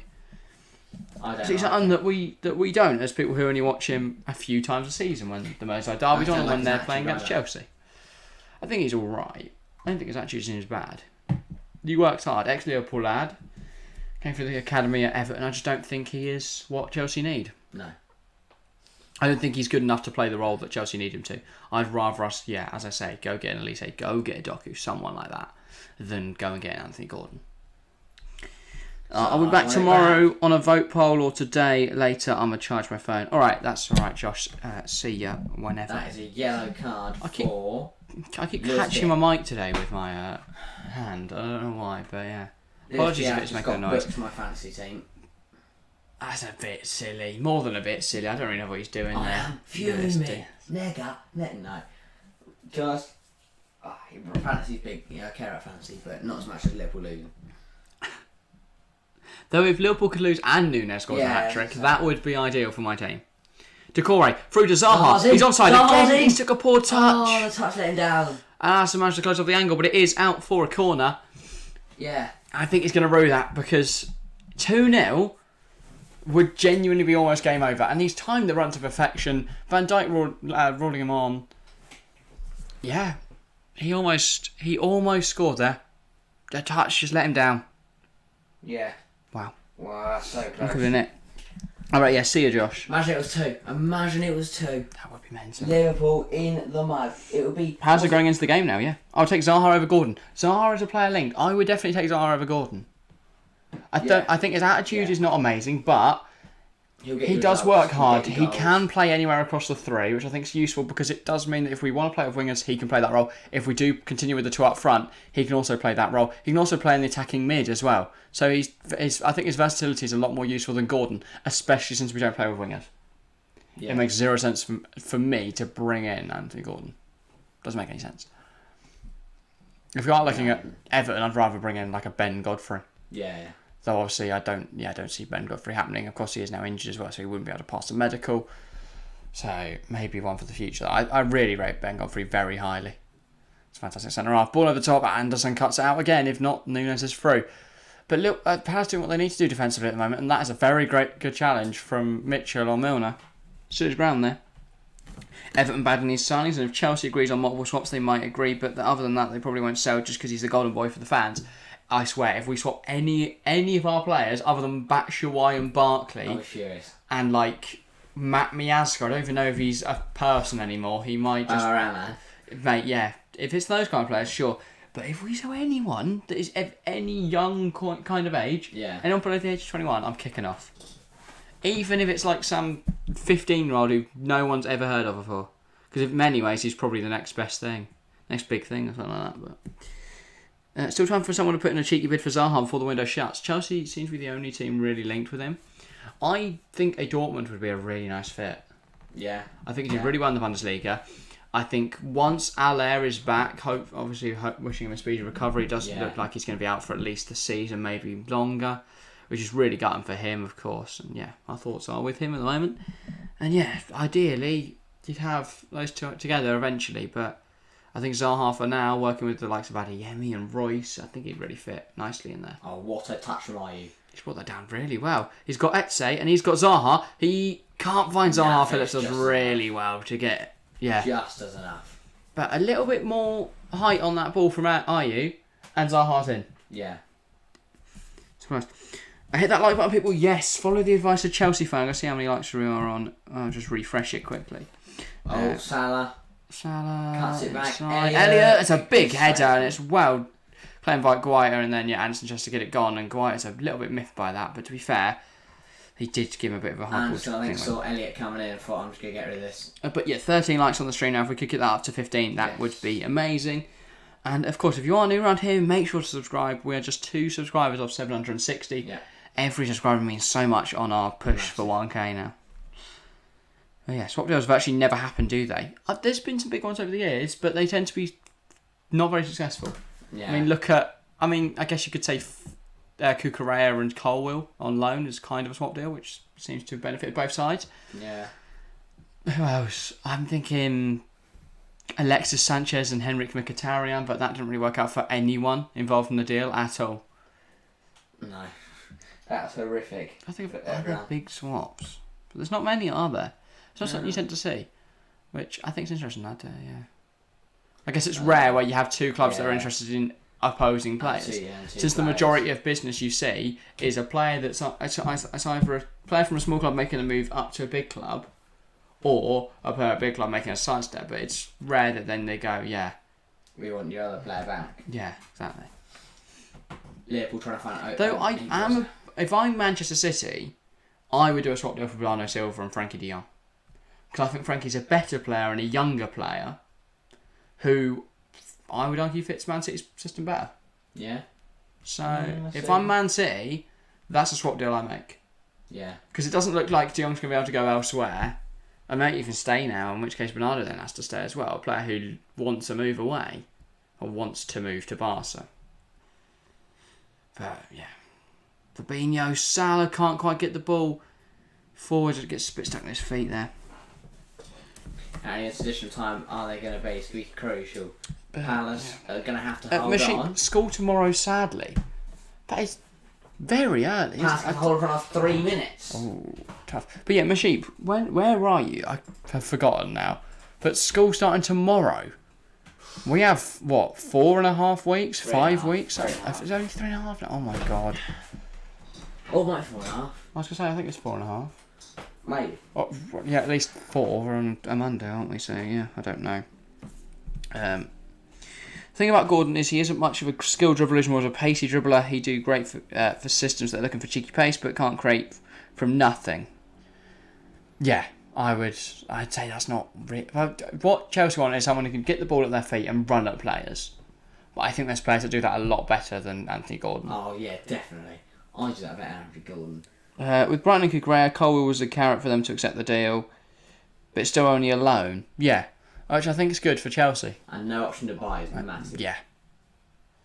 Of course, yeah, if he does do really well and Brighton want to buy him, then they can't really unless they agree to whatever Chelsea want them to. And I think, 70, 80 mil, okay, maybe, yeah. You've got to start going, that'll pretty much pay for our Fofana deal a year ago, hopefully, if we're talking in a year's time. So hopefully Fofana does join Chelsea. I don't really know how that deal's progressing. Leicester still seem to be fairly adamant that they do not want to hold a player that don't want to be there? Well, he's still playing. So unless he starts walking out of training, which is just not the kind of player he is. Yeah. Everton has a forward crisis, so either Broer or Batshuayi, a decent midfielder, might be tempting, but there would be too much backlash if they let Gordon go. I think if you add Barkley and... You can easily get Barkley and Batshuayi for 5 mil combined, and there's no way Chelsea aren't taking that. Which I think was a really good punt for Everton. Even if they had loans. I don't really know how many loans Everton have got in now. But they may have already fulfilled their loan quota. I know they've got Vinagre. Have they loaned anyone else, though, is the question. So. I'm trying to think. Because Dele Alli's now permanent. 1 minute away from the break. Can Palace just hold on to this? Salah can't get there. Big challenge from Mark Gay. There's another player who we really miss at Chelsea. Oh, definitely. 100%. Because I love Koulibaly, but we would not have needed Koulibaly if Guehi signed. But I am very happy Koulibaly's there. But equally, there's no reason you can't have both of them. There's no reason they can't coexist in that Chelsea side. So, yeah. They'll probably never leave for any amount of money. I don't see an upgrade for Gordon, really. I don't think anyone wants Anthony Gordon. I think he will be one of those players. A sort of Jack Grealish before he left. Because Everton are still a relatively high rep club. They're not small by any means. Oh, Nunez. Brings it down. How's that not gone in? Van Dijk is falling over the ball. And the rest given a free kick. How has Nunez not scored there? That'll be the half. I cannot believe that's not in. What happened? So I think it hit the bottom of the post and then bounced out. Nunez... hits the post. Hits the post and bounces out. It was so weird. It was like there's something invisible in front of the goal. It's a lovely ball over the top from Harvey Elliott. That would have been the Harvey Elliott assist. I scuffed that I was talking about. He scuffed it, hit his shin. Wow. Jack and Harry, would you play Billy on Sunday with Jorginho? That's a half. Would I? I don't know. Would I? Billy and Jorgie together? Maybe. I don't know. I think in the system we play, maybe it could work. What about now? I don't know. I think maybe you've got to get Conor Gallagher in there over Billy, though. I'd rather see Conor get minutes than Billy, I think. I love Billy Gilmore, but I think Conor Gallagher's got a higher ceiling and a higher current ability. I think he's a better player right now, but also a better option for the future. But listen, they also play very different roles in the squad. I think if you're looking at where Conor fits, he's very much a Mason Mount role in that attacking mid position, whereas I would imagine, Billy would be more defensive, where you usually see Kante, Kovacic, Jorginho mixture. So they do play different roles. I guess Billy is our only option, but I imagine it will probably be. But we do have Carney Chukwuemeka, so maybe we see Carney start. I think he'd do really well in there with Jorginho. But either way, I think we will lack a lot defensively by having one of those two in there rather than N'Golo Kante or say a Mateo Kovacic. Because I think. Yeah, if you ask Jorginho to sit a little deeper, or maybe you could even ask Billy to sit a little deeper, you could be alright, I think. But yeah. So maybe we do start Billy. It'll be interesting to see what happens. That Koulibaly goal was a peach, though. It was so gorgeous. What a hit from Kalidou Koulibaly. If he can score a few more of them, we'll be loving it in this season. What's going on with Zaha's shorts? I haven't noticed anything. Knick-knack. I haven't noticed anything going on with Zaha's shorts. I'll make sure to look out for that when the coverage returns.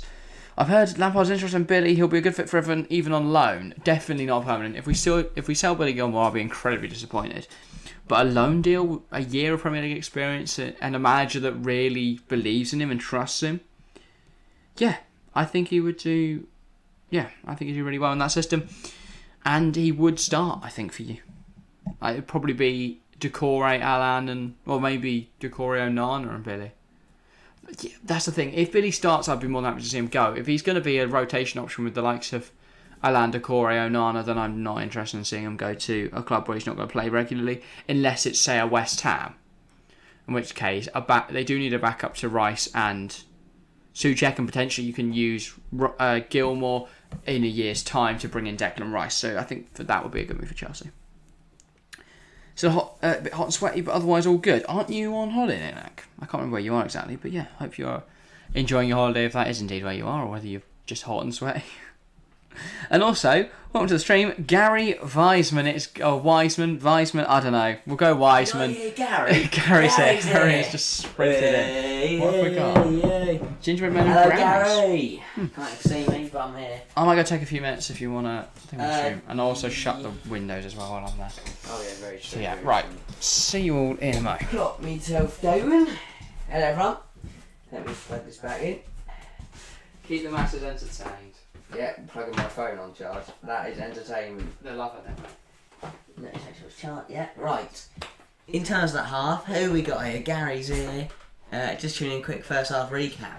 Let me tell you what's going on there. It was all Liverpool. Palace have set up very, very defensively. Liverpool have been putting on the pressure all game. And then, about the 30th minute, long ball over the top. Zaha is onside. He's one-on-one with Alisson. And he slopped it past him. 1-0 Crystal Palace. And then from there, it's been all Liverpool once again. But Palace held on. And at the half-time break, it is Liverpool 0, Crystal Palace 1. But upset is on the cards, ladies and gentlemen. Upset is on the cards. If he comes, it'll be... Hang on, I need to read that. If he comes, it'll be Alan Doucouré and Onana Billy. Does Billy play higher up? No, he can, but he's more of an all-round defensive ball playing. Get the ball with his feet. He can spread along pass, but he's also going to work hard and win that ball back for you. Onana's been interesting. His debut against Villa, he got an assist. He also missed a chance that meant he didn't draw the game, so that was interesting. So mixed debut for Onana. Nick-nack, I am good, thanks. That is always good. Good to hear you're all good. Well, I hope you're all good. Everyone watching right now.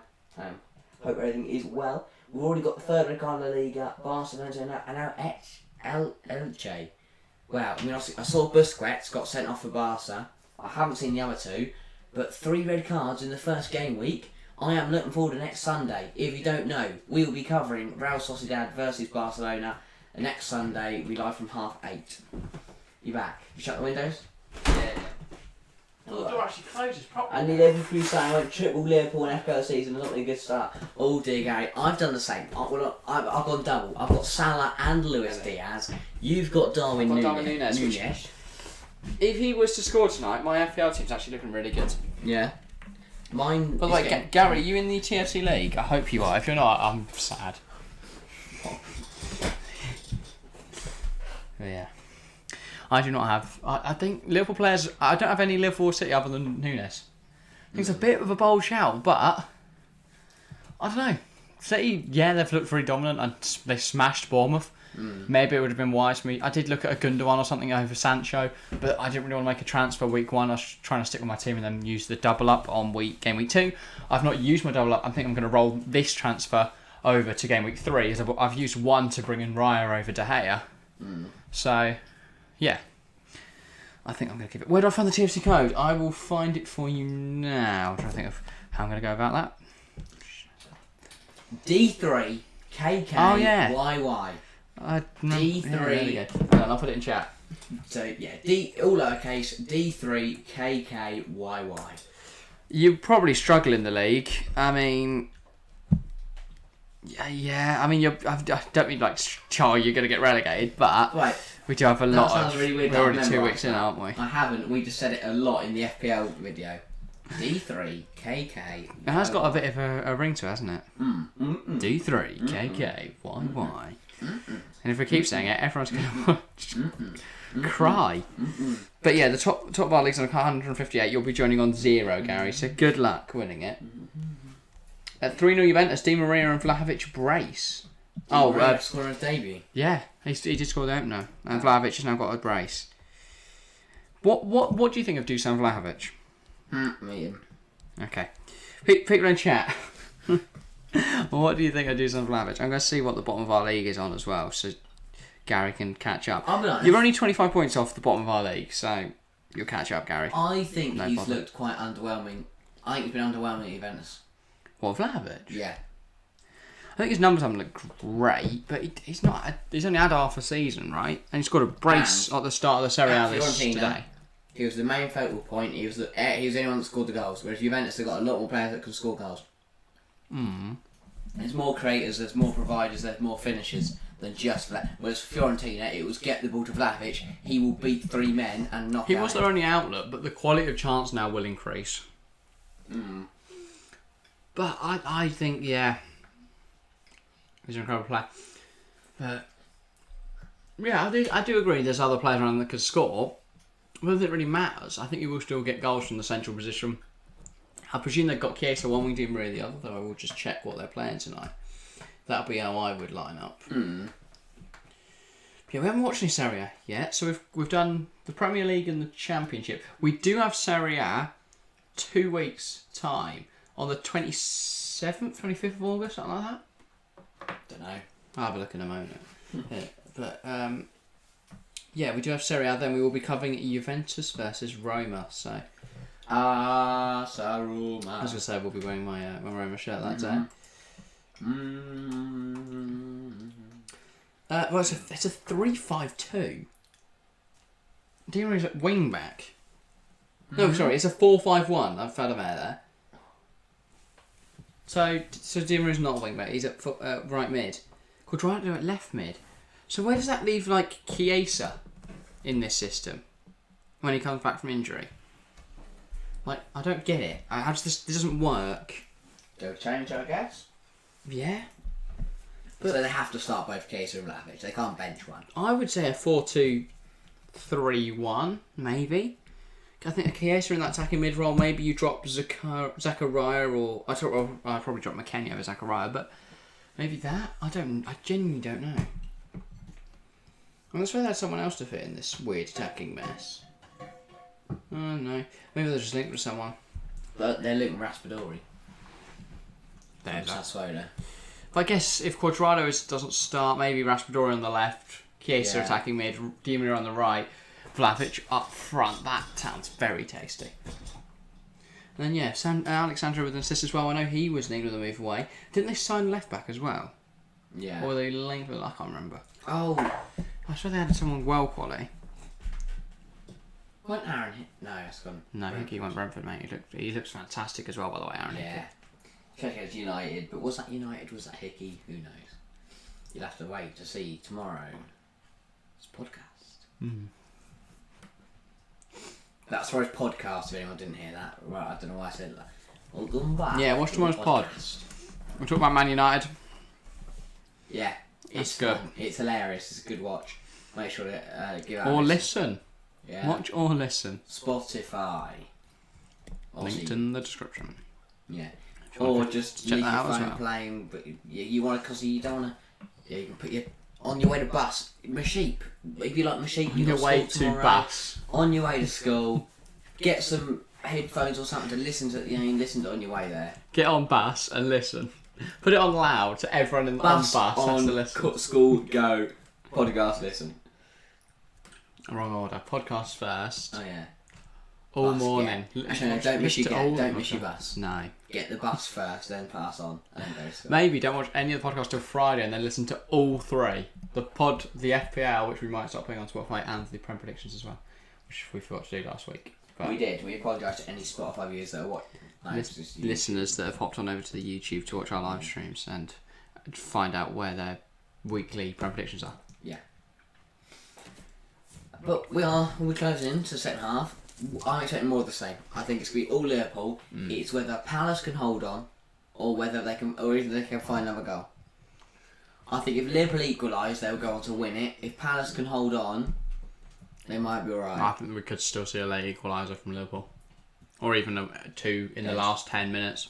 If Palace hold on for 20-30 minutes, I think they can still get a point. If Liverpool score in the first 5 minutes of the first half, they'll win it easily. But it's green. I think I'm glad Palace are leading. I think I missaid a stat from when we took obviously when they went 1-0 down Liverpool. I think I said that Liverpool have the most points from losing positions. I think it's goals after 90 minutes or points won after 90 minutes, something like that. So I think I got that stat wrong, but yeah, it's something like that. It's either 19 goals after 90 minutes or 19 points saved or won after 90 minutes. So pretty mental stat that. And Tottenham not far behind with about 16 points. I could see similar scenes tonight. Yeah. Liverpool not really breaking them down till very, very late on, and then a Darwin Nunez double and they win it or something like that.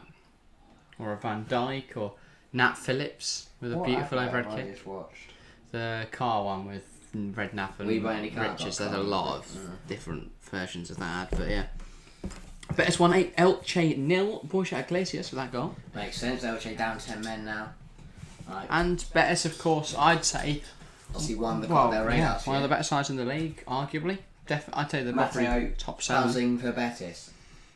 Man, I totally forgot about Di Maria after his Man United stint. Yeah, Gary went and just chilled in PSG. Paris for a bit. Some money with Mbappe and Messi and Neymar. Liverpool warming up with just. Sorry, mate, but I swear we just had an advert. They then showed them warming up and saying, "Well, join us in a minute because then we can actually watch the game." Sky adverts reminding people to. I'm confused. Like they show the normal ads. Gamble their life savings. Then they show a little bit of the coverage of what's coming next, and then they show the Sky adverts, and then they'll go back to the game. All right. Can I say it's still playing at a decent level? Yeah. Well, I think this area will really suit him. It's a little bit slower paced, I'd say. Yeah. And I think, given that creative license, and with the strikers and players he's got around him, there's a good chance he'll do really well there. And I think he'll do well at Juve. I'm intrigued to watch him next Saturday, in 12 days. I think so.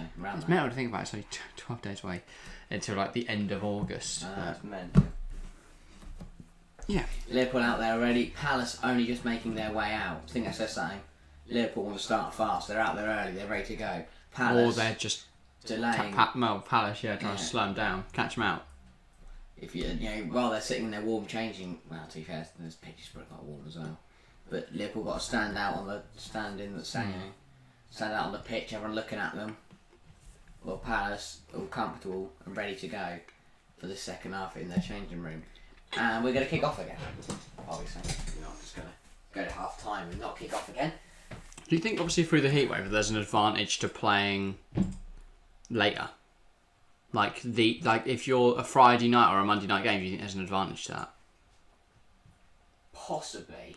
Because I think if you're playing in this heat, it's like during the day, it's a very, very tough game. Especially compared to if you're playing now. It's still a little bit warm, a little bit muggy, but it's not going to be like blazing sun where you feel like your skin's melting off. Like, we're quite cool in here. Yeah, that's right, yeah. We're not playing football or at Anfield. No, we know. We're not outside, but yeah, it's dark now, so obviously it's going to be cold. Well, it is massive for Palace, and I think it's actually a big moment in the game was the fact that they didn't have to bring him off because of that injury. I was going to say, if Jack Blackman's on there, it's 9-0 Liverpool. It would be Sam Johnson though, wouldn't it? And I don't know if it would be then 9-0 Liverpool. That's what I meant, sorry. Well, no, he made the most saves in the Premier League in 2020-21 with West Brom. Yeah, he also faced like triple the amount of any other keeper faced shots. He still had to make the saves. Yeah, Nick, I'd argue if you're throwing off shit at a wall, something will stick. You say that obviously there's an advantage for playing later, but that doesn't. Who does that advantage? Because obviously the team you're playing are playing in the same heat. I get it if one team was playing in 10 degrees and one team was playing in 30. Depends. I think Burnley will probably struggle in. I think that's why they're struggling early season. Too hot. Everyone there's very British. No, the old team used to be, but bollocks. Well, James Tarkowski's probably struggling more than like most in this heat. Okay, I get that. Makes a little bit of sense because it's all climates and stuff, isn't it? Like why all these European, South American players, they're going to be used to playing in hot climates. But obviously, because Tuchel touched on it, didn't he? That they have all the data from the heat, from the pre-season training in the heat, like in the hot summer camps. And that could be like for the likes of why Cucurella started to Chilwell. Yeah, and I do think Chelsea could be a little disadvantaged because they do have a lot of English and German players. Countries that are do get a lot of hot weather initially, but nothing like what we're currently seeing. Exactly, yeah, there are of course players that are used to playing in hot climates. Considering it warm up for Qatar conditions, nowhere near. I mean, what? It's 90 degrees in Qatar right now. I know it's going to be. I believe 30 to 40 degrees when they're playing in the winter. With the air conditioning on. No, that's going to be the heat. I can't measure what it's going to be like with the aircon on. The aircon will make it a bit easier. Tiny bit easier. Yeah, it should improve the conditions, yeah. But I think that's why they wanted to switch to 100 minutes, because then the kind of drinks break things makes more sense. I think within the next 50 years probably football all football will switch to 100 minutes. Not Nunez. Oh, he still got it. Salah can't do anything with it. Nunez spent too long complaining there was a handball rather than just shooting. Elliot get stopped. Passes cut out. But yeah, I think we will switch. I think within the next 50 years we'll see football switch to 100 minutes with 25-minute breaks. Yeah, I think because obviously this Americanism, I guess you could say, of the sport, like there's advertisers are going to prefer that. Wouldn't be like proper breaks, would they? I think you would see though. I think it'd become very NFL-y. Oh, I'll just fall asleep. Like you won't see a half-time show in a final. Oh, sorry, in a normal game. But if you get to a Champions League final, if you get to a World Cup final, Dua Lipa's going to come running out. I think we will see football switch to that kind of model. Because it probably is more financially. I'll be so annoyed that happens. Stable, because your advertisers are going to love it so much more. I don't want a 10-15 minute break every 25 minutes. No, I think the 20. I think every 25 minutes you'd have like a 5-minute break, and the half time will want to be a bit longer. I'm sorry, but if we're watching the Champions League final, and Dua Lipa comes on at half time, I'm turning it off and walking out. She did her show twice. Remember the Champions League final this year? She got to do her show twice. Yeah. That was amazing, wasn't it? We usually don't get to see the show on stream, but we got to see it. Someone else sits at 3 hours of the final and watches Dua Lipa. Some really good lip syncing, to be fair. Yeah, really, really good. Yeah. It was obviously Marshmallow the year before. Maybe they could put on, I don't know, I'm trying to think of an artist. Remember The Weeknd did the NFL, didn't he? Yeah, I imagine he could do a half-time show. Yeah. I remember watching that. But, what do they call it, Super Bowl? The Weeknd just comes out. I swear, but he's going performed like 20 minutes. We should do the Super Bowl on TFC. No. No? I'd fall You asleep. don't want to wake up at midnight? Who would watch? I think we'd get a lot of American viewers. We've got quite a big American following. I'd fall asleep. We did a few videos on Brendan Aronson, they've lapped it up. Yeah. And the USA. Yeah, we did do a video on whether they could ever win the World Cup. 5 minutes into this second half, nothing has happened. It's as much a possession-based team, I would have thought, and hard to play a pressing game. True. So does it then advantage the bigger teams? Do say a Man City have an advantage because they're not going to be pressed as hard for you can't press them as hard for 90 minutes. So do a side that have the ability to just move the ball like that, like a Manchester City, have an advantage in that sense. Over a team like when they played West Ham, West Ham could not press them for 90 minutes because it's just not viable in that heat, and that is a foul that the ref's not given. Right, well, Phillips just manhandled. I was going to say. Problem is that's problem with Zaha. He has a reputation. So if a ref sees that, they're not going to give him. The thing is, we're obviously discussing that because that looked like it's a foul, but if he'd grabbed him by the hair, thrown him around, and then thrown him off the pitch, that wouldn't have been a foul. He could have. He could have gone up to the top of the Eiffel Tower, grabbed him by the hair and chucked him off, and it wouldn't be a foul. That's not a foul. Probably get arrested for murder, but it's because in football, not a foul. Because in football, it's legal to pull someone's hair and then put him to the ground. So try that in your next game. And if the referee gives it a free foul, you can say, well, in the law book, it says that I can pull someone's hair. Well, Anthony Taylor, you're wrong. Football is football. Yes, hate as hell. What is the consensus here? Do we like American football? Because no, I enjoy watching it. I do think it's a bit long. I don't want to break it, but I do enjoy watching it. It's boring. It's very stop-start. I don't want to have some flash sit bang advert come on 25 minutes into a football game. I think, well, as long as, like, if you think about how Americans do sport, look at, like, IndyCar, where they have ad breaks during the race. That's ridiculous. I think European football can have to look at that model and go, look how much money we'd make. Sure. Hang on, chance here. Are you? Here come Palace again. Decore back to Ayew. Ayew gets it in there, blocked by Robert Klein. Decore. Schlupp. Oh, that's poor from Trent wins it. He's went Schlupp's back. got it back. And he goes all the way back to Guaita. Don't blame him. Palace are still playing some really nice football. Some really, really nice football. And that is Ayew going down there. That's going to stop the game. It's head injury because he has to stop it. Fans are annoyed, but he has no choice. I think he felt his need to explain it to the fans. Yeah, mate. Yeah, I was going to say. He's actually just performing for him.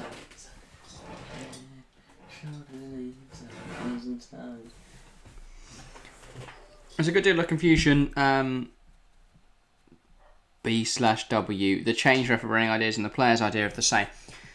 I think the rules are written in a way that you can interpret them in many different ways, and I think that is problematic, but equally it is very tough when you don't have the same person refereeing every game, which would be impossible, obviously. It's impossible for it to be the same every match. Every foul is different. And I do agree in a sense that the stick that referees get can be a bit harsh, because we can't play football without referees, and nobody wants to be a referee. And yet, as soon as any referee makes a mistake, rightly or wrongly, they receive a lot of abuse. Obviously, that abuse comes in many forms. There's a lot, like if saying, "Oh, for fuck's sake, Anthony Taylor, you muppet," or "Fuck Anthony Taylor, he always ruins us." I think that's fine, but there are people that take it way too far, and obviously, we're seeing less and less quality refs, and less refs in general, because people just admit as soon as someone makes a mistake, the abuse they receive. It's just horrific. If you make a mistake in your day job, like if you're a shop assistant and you drop something or something, people don't come up to you and give you death threats. But equally, if you were as incompetent at your job as Taylor, there would be consequences. Yeah, probably. And yet he is still employed with seemingly no fines or wage cuts or any kind of investigation. Yeah, no disciplinary for poor performance. If I had a job and I'm in an office and I sit there and do shit all day, or instead of sending someone a file, I just delete it, and instead send them a funny video of a cat. Harry commentating on any time Harvey Elliott touches the ball. And then someone comes over on Playing Football Manager. They might. I think I'd probably get sacked. But apparently you could be incompetent refereeing and it'd be fine. So I do think... Oh, Eze, Zaha. Needs to be... Oh, he's forced that. Things need to change both sides of it. But Zaha's then lost it to the rules, I would say the rules also need to be amended, potentially. Because, especially, like VAR, how can VAR get a rule wrong? It's insane. It's a robot. Because people complain that VAR is not useful. The problem is... It's the same people who referee the game sat in VAR. Yeah. So if they think one thing on the pitch, why would a similar person? Because the referees, they're not like you don't got one who there's differing levels of like leniency, but you don't have someone that hands out red cards every minute, and you don't have someone that never hands out a red card. To be fair, I love the red cards. I know people like Pawson do have given red cards harshly before, but there's not a single referee that's never handed out a red card, and equally there's not a single referee that's not managed a game without a red card. Yeah, so the acrobatic overhead kicks have gone very wide. So, I think you do. I think the people who are making the VAR decisions should not be referees; they should be lawmakers. Oh, red. Hang on, what? For what? Was Nunez sent off? Hang on, what? What have we just missed? I'm sorry, we're talking about the referees. Luis Diaz has done an acrobatic overhead kick, right? It's gone out for a goal kick and then something off the ball. Nunez seems to be sent off here, and I'm worried for my fantasy team. Nunez has been sent off. He's not got to 60 minutes, for Christ's sake. Darwin Nunez has been sent off. So something off the ball. Oh, he's headbutted Joachim Anderson. He's headbutted Joachim Anderson. Yeah, straight red. You can't ask. No, that's disgusting. You can't do that. He's headbutted Anderson. And he's still silly. Off. It is so silly from Nunez. And Milner's like, mate, get off. Mate, just get off. Yeah, Klopp. He's like, get off. But Nunez is still mouthing off. That is, you silly boy. I've got to use a sodding transfer now. What is this? That is so silly from Darwin Nunez. Home debut for Liverpool. And that is a very, very silly thing to do. I mean, it was provoked by Anderson, but you're a professional footballer. And this comes with the whole thing we were saying earlier. Liverpool get frustrated. Wow. Some players last it, some players don't. Yeah. You know what? They go to Man United with Firmino up front, taking a point from their first two games. I genuinely don't know whether Liverpool will now beat Man United on Monday. And that is a ridiculous statement because Manchester United have been battered in their first two games.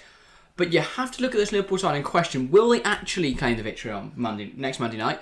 Or are we all blowing Manchester United out of proportion? Could they pick up a draw? Is it possible? I mean, look. They were already jostling. Yeah. And then Anderson saying, you need to watch it, you're headbutting me. And then, he talked to me, and then, I don't know what he's doing there, Nunez. I mean, I get Anderson's pushing, a complete you cannot turn around and headbutt someone.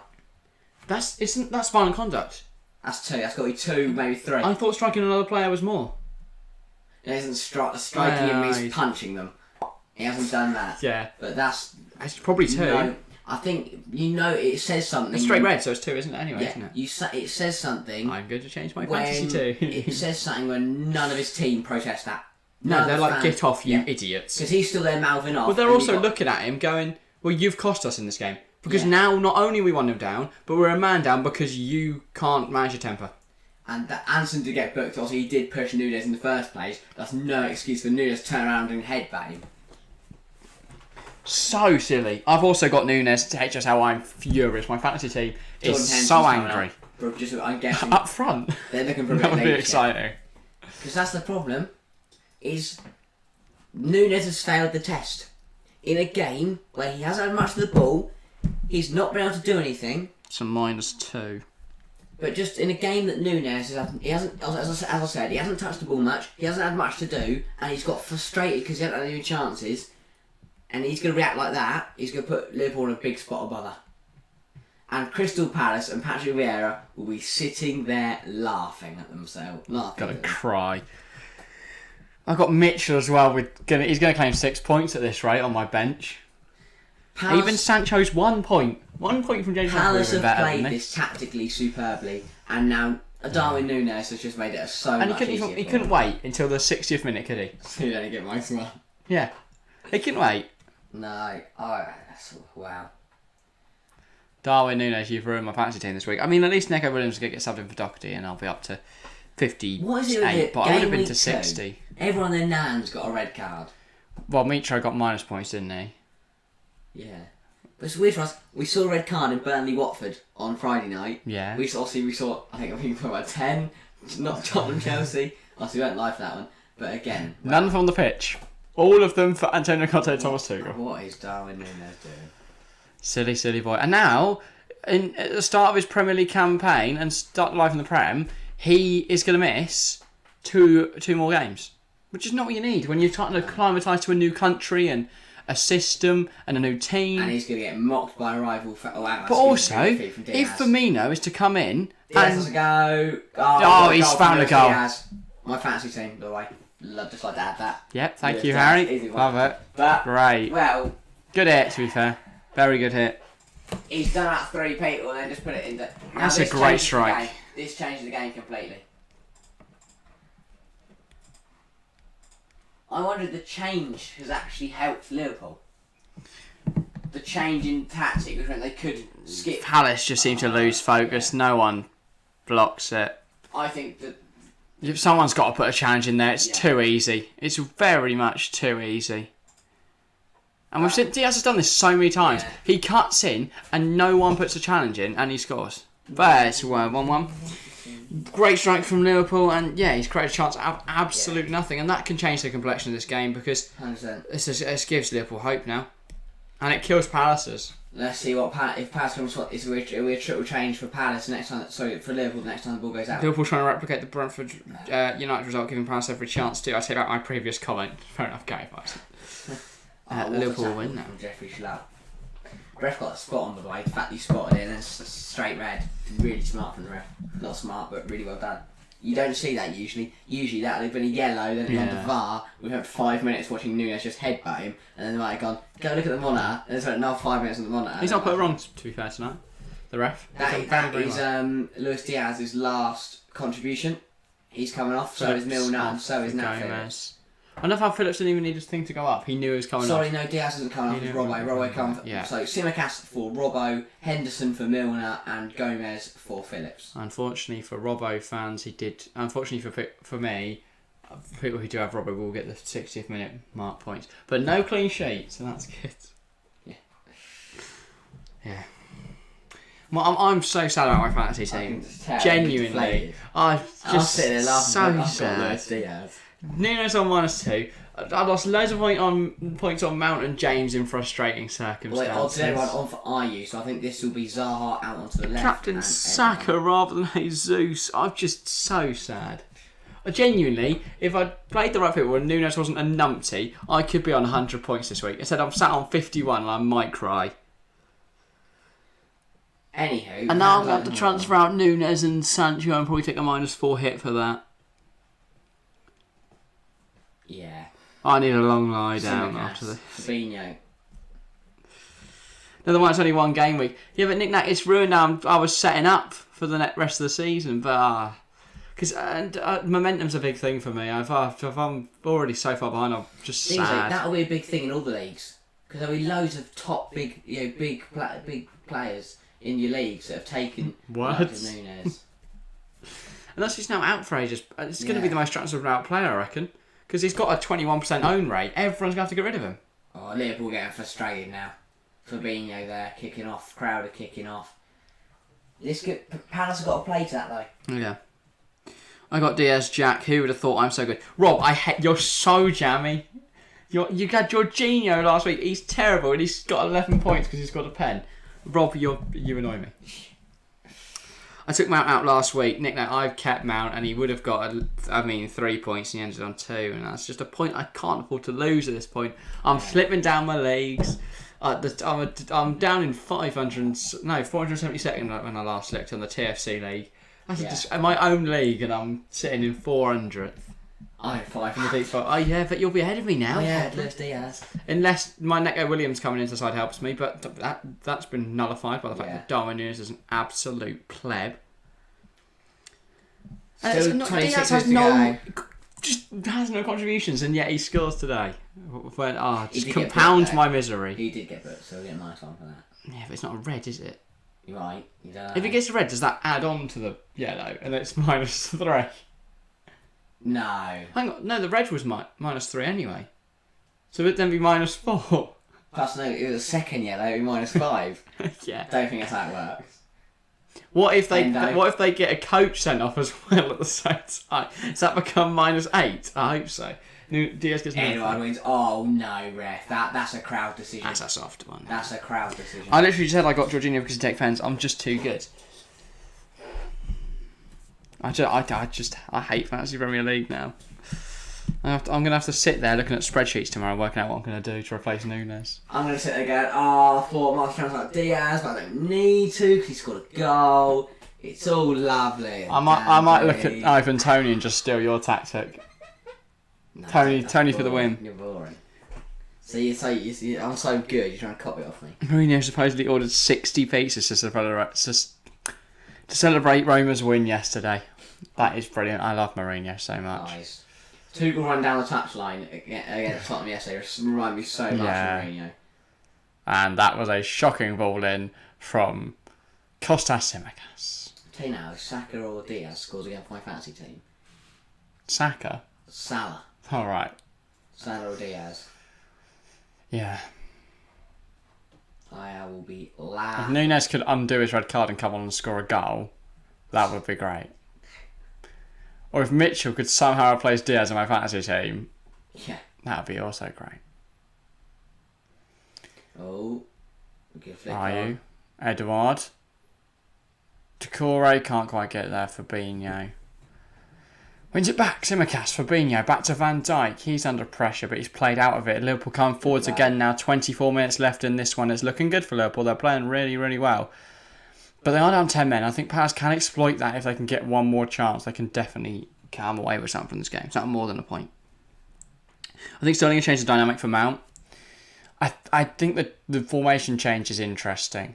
I think Mount will probably score less because of Sterling and Havertz there, whereas Mount on the wing obviously was Chelsea's top scorer last year. Yeah. So it'll be interesting to see. I might have to get rid of Mount as well. So my team's kind of in the mud. Ooh. But then Leeds is a game where I think Mount can really do really well. Well, Diaz got to be careful, you know. He's already going to yellow. I mean, I look at Norwich, a side that weren't great defensively, and he managed to get a hat-trick. I think he could do the same against Leeds. Yeah. Hopefully. Because my fantasy team needs points and fast. I got to catch up with Rob. I can't be behind in that league. The thing is, it annoys me because silly from Ward. I know there's people who in a league I'm playing in, Friends League, that genuinely barely watch football, don't know anything about Fantasy Premier League, just pick random people, and they're ahead of me because they just pick the most random players. Like, I'll try and find an example because I was just looking through the squads the other day. It's just horrifically annoying. Oh dear. Oh dear. I'm capitulating on the stream. I'm spiralling. This is too much. I know a man to care. Sad hours. Also, the Sky just butchered their graphics. This guy has Ollie Watkins. Who has Ollie Watkins? Genuinely, I might get Ollie Watkins. 3.2% select rate. He got 11 points. Yeah, they've got Palace next week. He also has Ake Walker. Who has both of them? That's 13 points there because they kept a clean sheet last week. What a turn from Eze. And then another, 12 points. Oh, he's still going. Oh, he's lost it. That's a shame. He beat 3 people and then got tackled by Fabinho. Same guy does have Darwin and Fofana, who've picked up a combined -3 for him this week. But I know. Oh, I imagine people have got Rice, Nunez, and Mitro. Yeah. And you could genuinely be on quite the hefty amount of minus points there. 20 minutes to go. Klopp saying, calm, use your head. Although Gosbury, keep your head, not use your head. We're just going to keep heading it towards their goal next. Correct. Fair play to Crystal Palace. Walker's a solid FPL buy. Yeah, but who picks him over like Cancelo? But I guess. But he just kept clean sheets. I don't think they will keep a clean sheet against Newcastle. Hopefully, probably not. I don't know. But it's really interesting. Kane, blank. I still have James. Yeah, I've got Reece James. But you got to think like Kane blank. Do well against Leeds. Kane no scored in the 96th minute. But obviously the whole debate was last week. Obviously it was Haaland and Nunez owners. This week it was Haaland, Kane or Nunez. No one wants any of them. They're all shit. Ivan, I'm telling you now. I've said it from the start. Tony. Tony. It's like last year though. Last year, the best idea was to have high money midfielders, and then, well, I mean, the best striker to have would probably be Gabriel Jesus, 19 points, who I do have, and I will definitely be captaining next week after Saturday. I might have to get out Skamaka because he hasn't done anything. Yeah, but I think I think I'm going to get Chilwell. Who have they got this week? West Ham. Nottingham Forest. No, what one? We just played Nottingham. Brighton. Ooh. Brighton, I was going to say Brighton again. I got a -4, unlucky. How? I hate just how what's happened to your team, mate. Did you captain Nunez? Oh my god, mate! No, I had Nunez captain for next week because I thought he's playing Man United. He's going to score so many goals. Trent offside there. I can't do that now. Isn't Cancelo better but more money? Yeah, he's 2 mil more. So he's a very expensive, premium asset in FPL. So yeah. 20 minutes on the clock, it's still 1-1. Liverpool haven't had any chances, really, apart from the goal, since Nunez was sent off. Mate, genuinely though, the FPL show on Thursday might just be me sat there crying. I haven't had a great week, to be honest. If you've outscored me again, probably. I lost a clean sheet on Amy Martinez to a silly own goal. I lost. We need to win next week, but it'll be a hard game. I lucked out. I started Chilwell, bench Perisic, and as much as it hurt me to see, Chilwell didn't start, Perisic got an assist. So I on long ball, brought by Diaz. To be fair, I'm not in too bad a spot. You're going to finish up on 42 if everything stays the same. Oh wait, no. You're going to have Diaz bonus points as well. You're going to have Perisic in, so you'll finish on 39 plus any Diaz or Salah bonus points. I will finish up this week on 58. See what I'm saying? Yeah. You might like Nunez. I've had a stinker. Yeah, but Nunez has ruined me. Equally, if Diaz gets another 2 and Salah gets 1, then I'm suddenly sitting there laughing.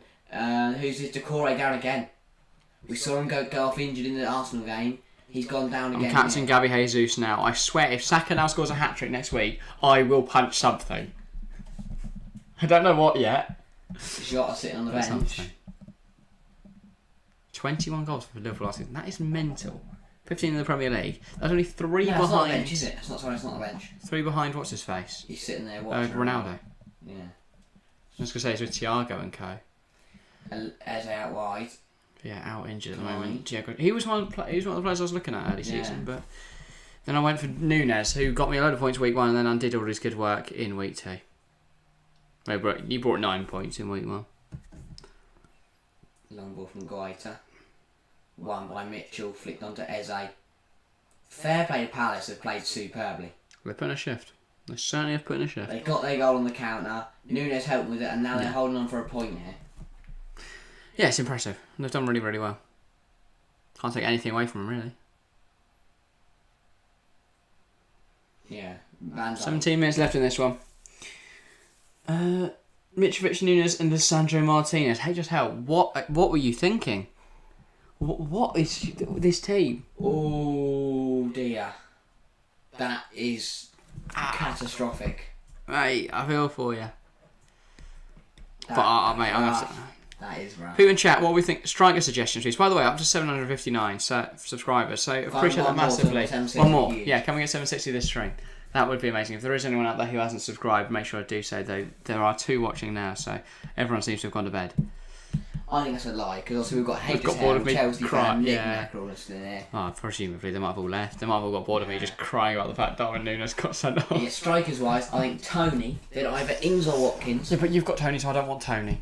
Ings I'm or not bringing Watkins. Ings. I've got Ings. I don't trust that they'll beat Palace next week at all. I think this Palace side beats them. I don't see a world in which Aston Villa beat Crystal Palace next week. I can see it, but I don't think it will happen. I've got to keep the problem. I've got Leno against Brentford, Leno doesn't start. No. And I've got Emi Martinez against Palace. Martinez and just hope they keep a clean sheet. I have... Yeah. I mean, I was so annoyed that it was a Digne goal that cost Martinez's clean sheet on Saturday. Who picks Man United players in FPL asking for trouble? Mate, I literally picked De Gea and Sancho. My team is in the bin. I went a few differentials, few premiums.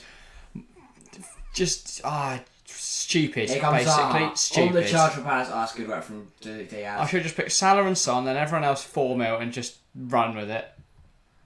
I think I've managed to get Salah, Son and Diaz all in there. Yeah, but I don't think Salah and Son are even the best players. Jesus has been the best performing so far, but it has only been 2 games. And the likes of Haaland, Fabian Schär's been up there because he's scored and has kept clean sheets in both games. I don't know if you go for defenders wise. Get rid of Chilwell.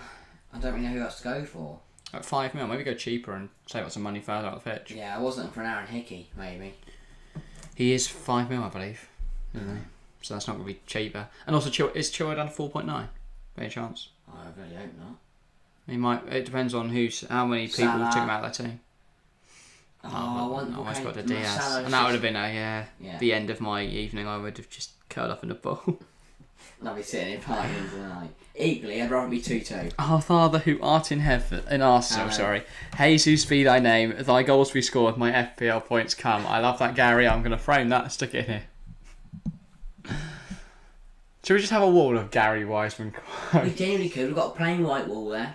No, we can't. No, we do half of it. That one? There.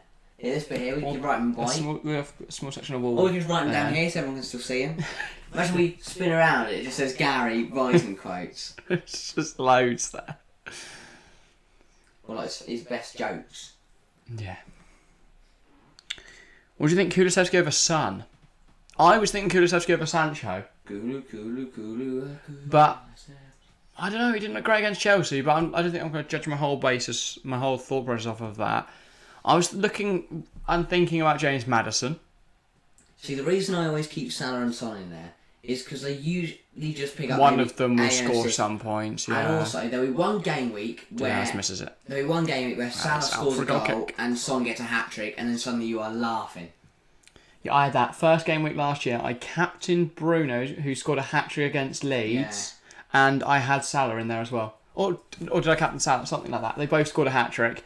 I was laughing. My team was amazing. This year, shit. Yeah. Although Liverpool struggled, the 2 Liverpool players that I picked, Salah and Diaz, have got apart from because Nunez got -2. They're the 2 highest scoring Liverpool players. Or do I bring in Salah and find a very cheap striker, say an Eduard or a Mitro?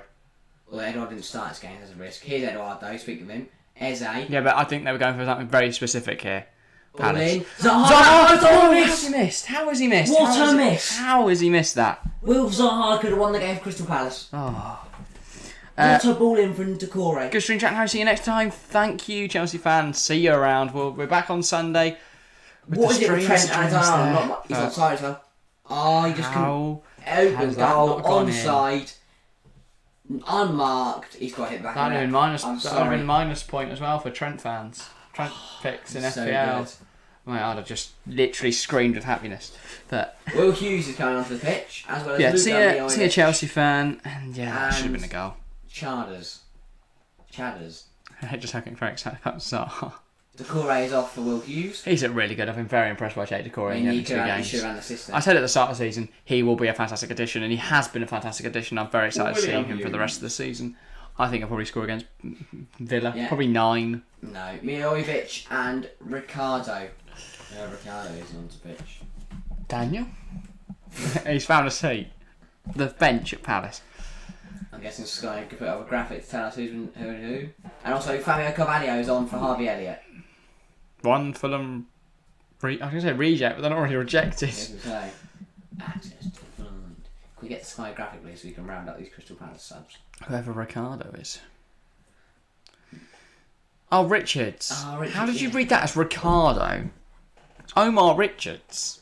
So Richards, the left back who was at Bayern Munich. For Decore, Mitchell, and who's the other midfielder? Eze. That's got defensive then. Bring on Milojevic at Eze. Is it? Yes. Milojevic is defensive. Who do they bring on else? Will Hughes. Maybe Will Hughes is their attacking outlet. Oh, yes. And where's Richards now? Right back. Left back. No, he's playing right back. Look. No. Klein switched to left back. Oh, yes. That makes no sense. Mitchell came off though. They literally play other... Oh, I don't know. Richards is literally a left... Unless it's a different Richards. Is there another Richards? Wait, is it Chris Richards from Hoffenheim? I got the... Is it not Omar Richards? Is that the one that joined Forest? Let me have a gander. Omar Richards went to Forest. Chris Richards went... Have we spent 2 whole weeks thinking that Omar Richards played for Palace? That is Chris Richards, yeah. It's Chris. Okay, apologies who plays right back, and he's American. Zaha. That's when they're both American, that's what caught us out. Omar Richards Zaha is found not their American, I assist. don't think. Okay. Can't remember. Salah. Stills Mohamed Salah. Tsimikas. He was a brilliant FPL asset last year. Yeah. Available at 4 mil and probably got injured early season. Trent, Henderson for Trent. Carvalho doesn't win the header with Richards. Hendo. 10 minutes to go. Palace holding on. That Etse assist was the first goal, was class. The strike was good too. That's another thing. Do I back maybe an Etse or a Zaha?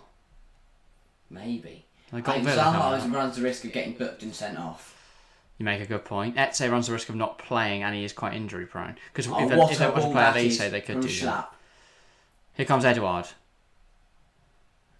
Find Zaha. Touch. The touch is very heavy. Again, that's what cost him with his... Richards. Can Hughes beat Henderson? He has. I think that says it all.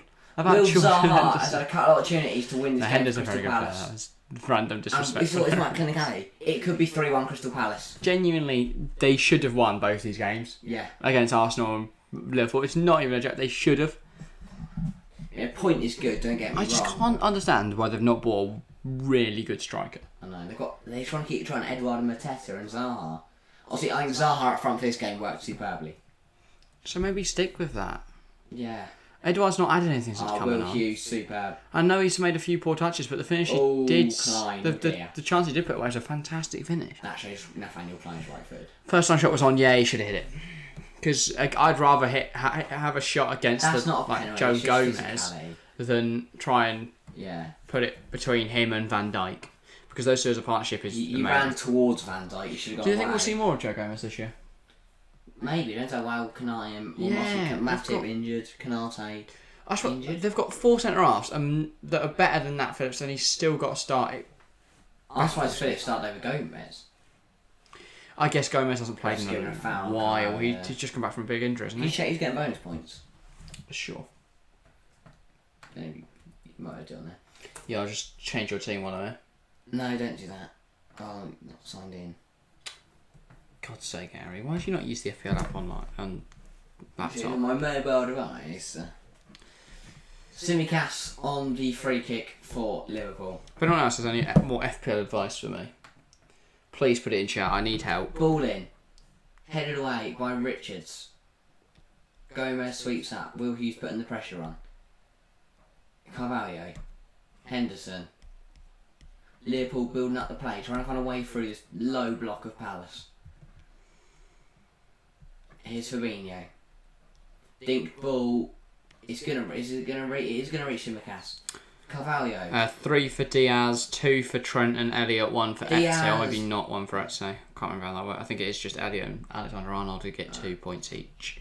So 3 for Diaz. So even more pain for me because Diaz. That's a slightly pass Trent from get Gomez, but Allison gets round. Fabinho. Still 7 minutes to go. Anything could happen in this game. You know, you talk about your keep problems. Do you look at potentially a Guaita? Maybe. He's conceded 3 goals against Arsenal and Liverpool.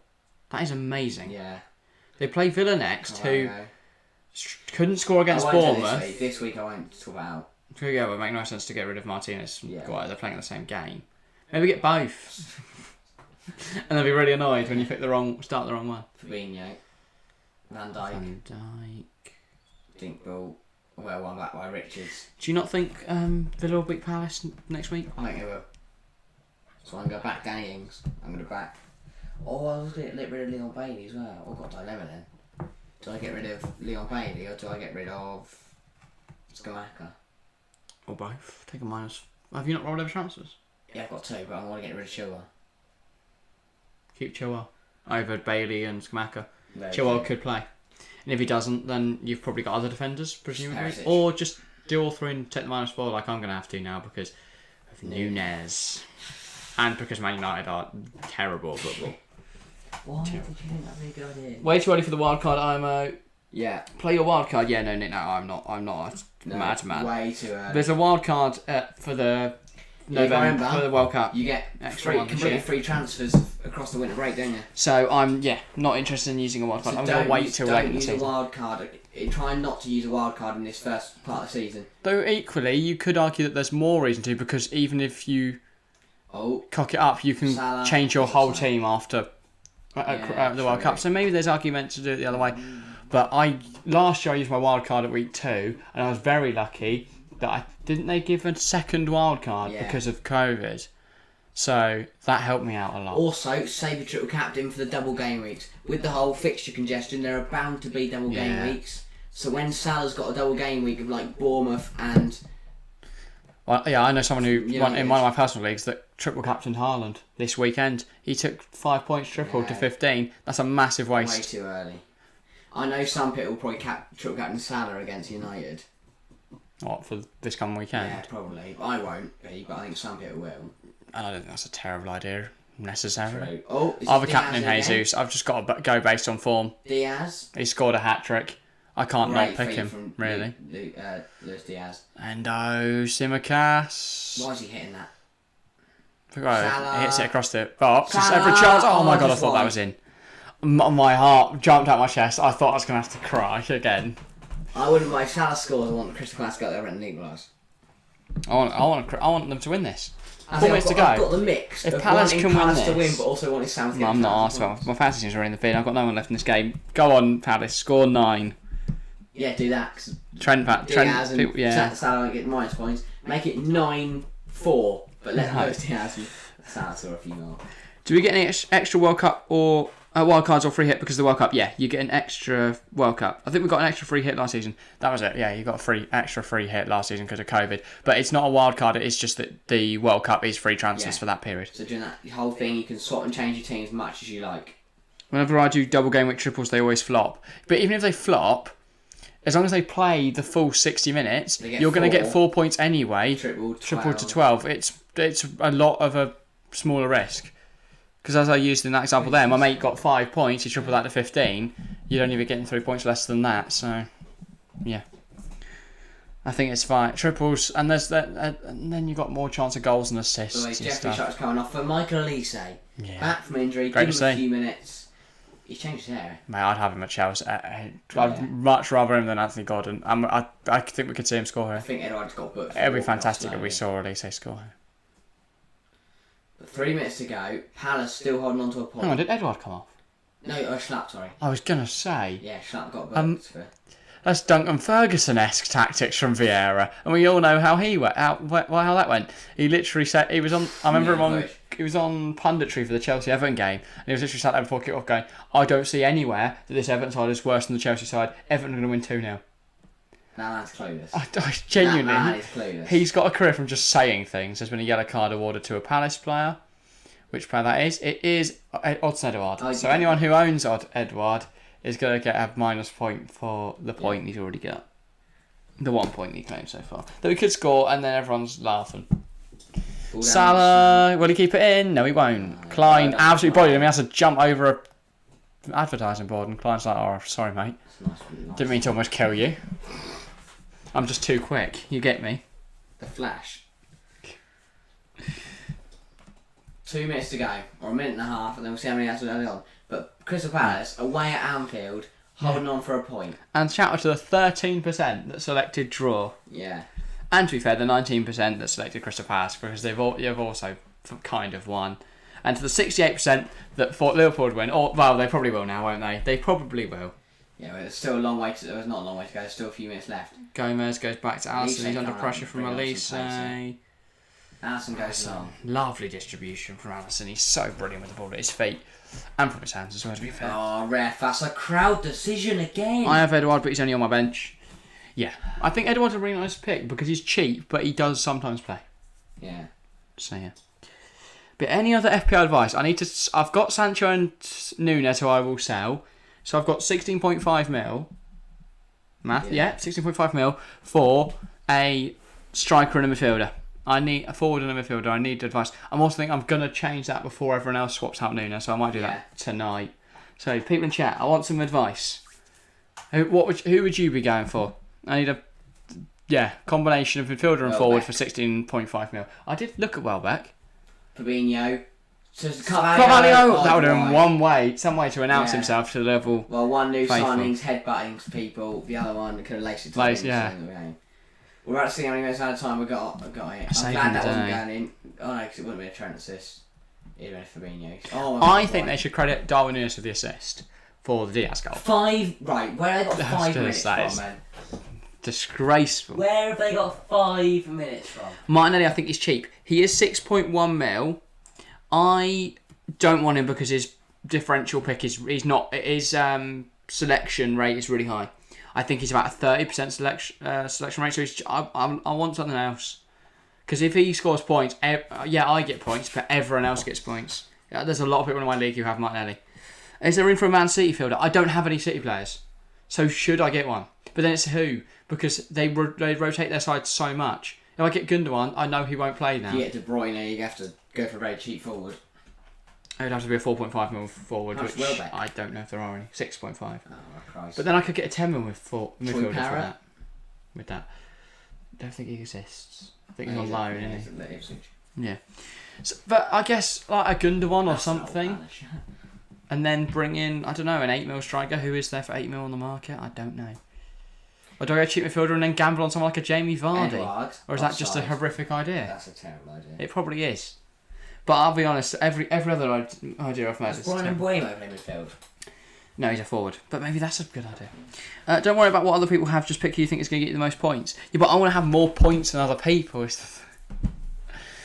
Actually, you need a mix of guaranteed point scorers and then differentials. Which is why, while everyone else had Kane, Haaland and Nunez, I've had Ivan Toney, and it's worked a treat. But then you already had your guaranteed point scorers and Salah and so on. The problem is, I've got so many differentials now, so maybe I do just need to get some guaranteed points. Like a differential, I went Chilwell over Reece James against Everton. Chilwell got the assist for the penalty. But equally, I don't like having more than 2 players per team. I know you can have 3. I don't like having more than 2 because I think if you have... Fabio Carvalho should have been booked. Okay. Well, I don't have him in my teams, that's alright. I know, I was just saying disciplinary from Liverpool. They've been frustrated. Yeah, he stomped on Elise. I hope he's alright. I love Michael Elise. No, it's not. What are you on? You stepped studs into him, isn't he? On his foot, Harry. I thought it was his ankle. No, not really. Hear me out. Risky play. Everton has decent fixtures and no strike means Gordon plays strike. He's 5.5. No. I would rather stick my head in a microwave and cement it. I'm not putting Gordon in my team unless he joins Chelsea, in which case I could take the gamble. But what would people think of Sterling and Welbeck? But then I have too many more Chelsea players than I say I have. To be fair, I do have 3 Chelsea players, so I've gone against my own ethos there. Cuts back. But I was a player on the edge, why didn't he play it? Milojevic wanted it on the edge, and he'd probably put that top corner. So, yeah, my big...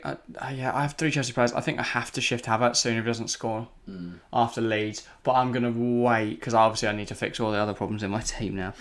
It's worth having 3 City and 3 Liverpool players instead of the best 2 teams in the league by a mile. Are they, though? Liverpool's a gamble. The problem is, Liverpool are struggling for form.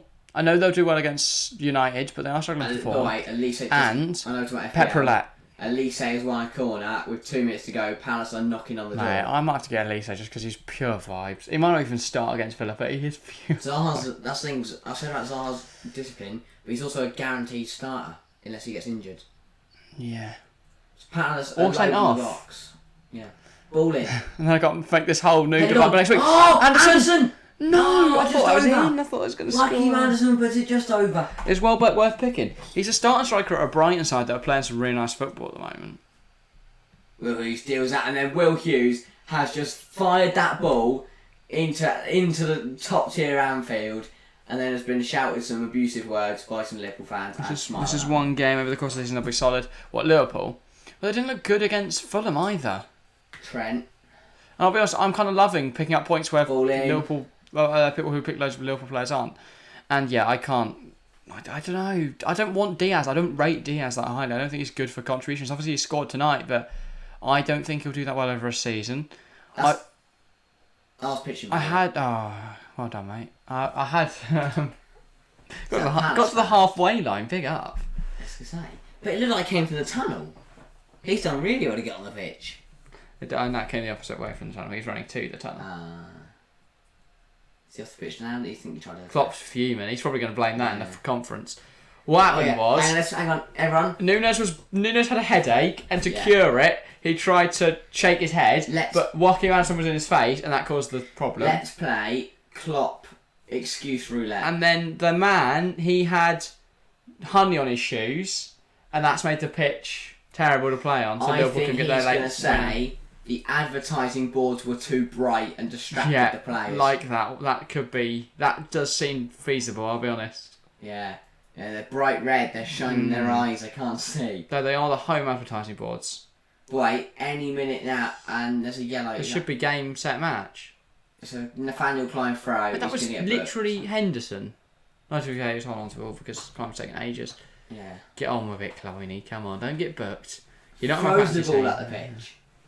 Gomez heads it out for a throw. Shit, it's got to be game, set, match. Ref. Any minute now, the game will be blown, and Liverpool, after everyone laughed at Man United for being on no points off tickets, Liverpool will only be on 2. 4 points off City. Looks like Palace got a point then. It seems so, Nick. Now, I don't want to curse it before it happens, but I feel like work is very decent, but I don't know about Brighton fixtures. I'll have a look at who they've got in a minute. Well, we'll have a small FPL chat to end this. And that's the game. Liverpool drop points at Anfield. Fair enough. Crystal Palace. Palace is kit the same colour as the ball, therefore pool players can't see the ball properly. Gary's made a really good point now. I don't think they could have seen the ball. Because True. I think that's also why Man United struggled. Yeah. Because they're in green. McTominay couldn't see the other players. Yeah, smashed it. No wonder he kept passing it off the pitch. It's nothing to do with the fact Scott McTominay can't make a pass. Right. Man match? Yeah, we'll run through man match, then we'll talk a bit of FPL, then Easy we'll one for me. call Joachim it there. Andersen. Ooh, I like it.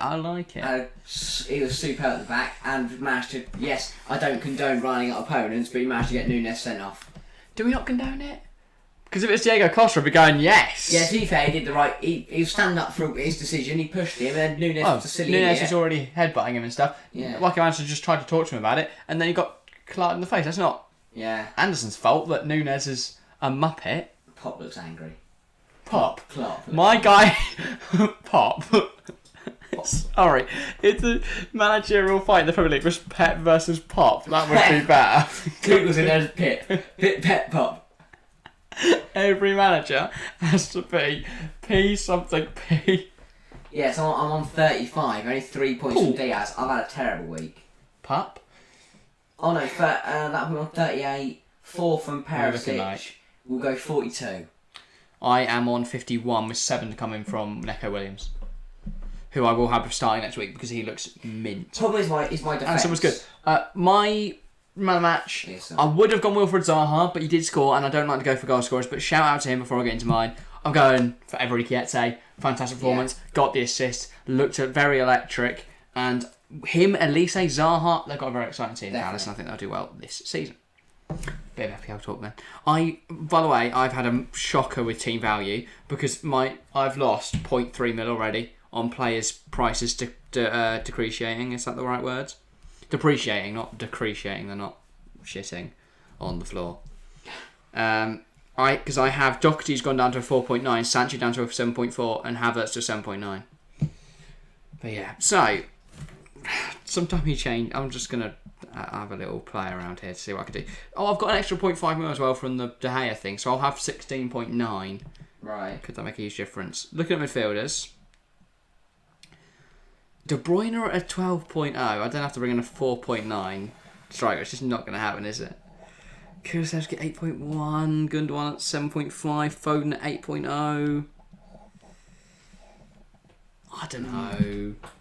Do back an Etse at 5.5 and then go for Kane at 11.4. Maybe. Do I get Haaland in and go a 5.0 midfield or something like a Tavernier or a Lallana? I don't know. People, what we Zana's decent, but he bottled a lot in the later parts. Well, I think he still scored a goal against Liverpool. Don't paint you have a way to think about it. Yeah, I know, Nick. No, I don't. The problem is, I don't want Nunez's price to go down before I make my decision, because then I lose another 0.1 mil, and I think it will go down. Is the problem? But do I just wait and do it on Saturday morning and then Yeah. I don't know. Right, we're calling it a day, are we then? Because you've got up and bored. No, that's fine. Sorry, an interesting conclusion. Pep starts rotating once UCL starts. That's my problem as well. UCL starts early this year. Literally first week of September. So, 6th and 7th September I think UCL fixtures are back. So I'm not going to be playing... I'm not picking City players. Pep Roulette's too scary. Too scary. I might look at Palace. They look really good tonight. Timbers. I might look at Leeds. They've looked really good this season. I might look at Brighton. They look strong. I might look at Forest. City atop the league, and I just don't know if I want to pick any of their players. I guess we'll see. That is all for today, though. Right, people. Podcast out tomorrow. Talking about Manchester United's problems. If you want to watch us just mug off United for 20 odd minutes, then go watch that. Then on Thursday we'll have our FPL show where you will hear my final picks, I guess, or what I'm planning to do at least, if I haven't exactly made my decisions yet. And then on Friday our Premier predictions will be back for the Premier League action this weekend. On Sunday we'll be live for Real Sociedad versus Barcelona from 8:30 for a 9 o'clock kickoff. And on Monday we'll be back with more Manchester United and more Liverpool as they face off. Could be a very exciting game. Took the goal well. Thanks for your company, lads. Great to see you as always, Nick Nack. We enjoy we enjoy streaming because of the company that we get to hang out with on these streams, and you guys are fantastic. And hopefully as the audience grows more and more, we find even more people like you. Great people who are great for a conversation. But that is all from us today. Thank you all very much for watching, and we'll see you next time.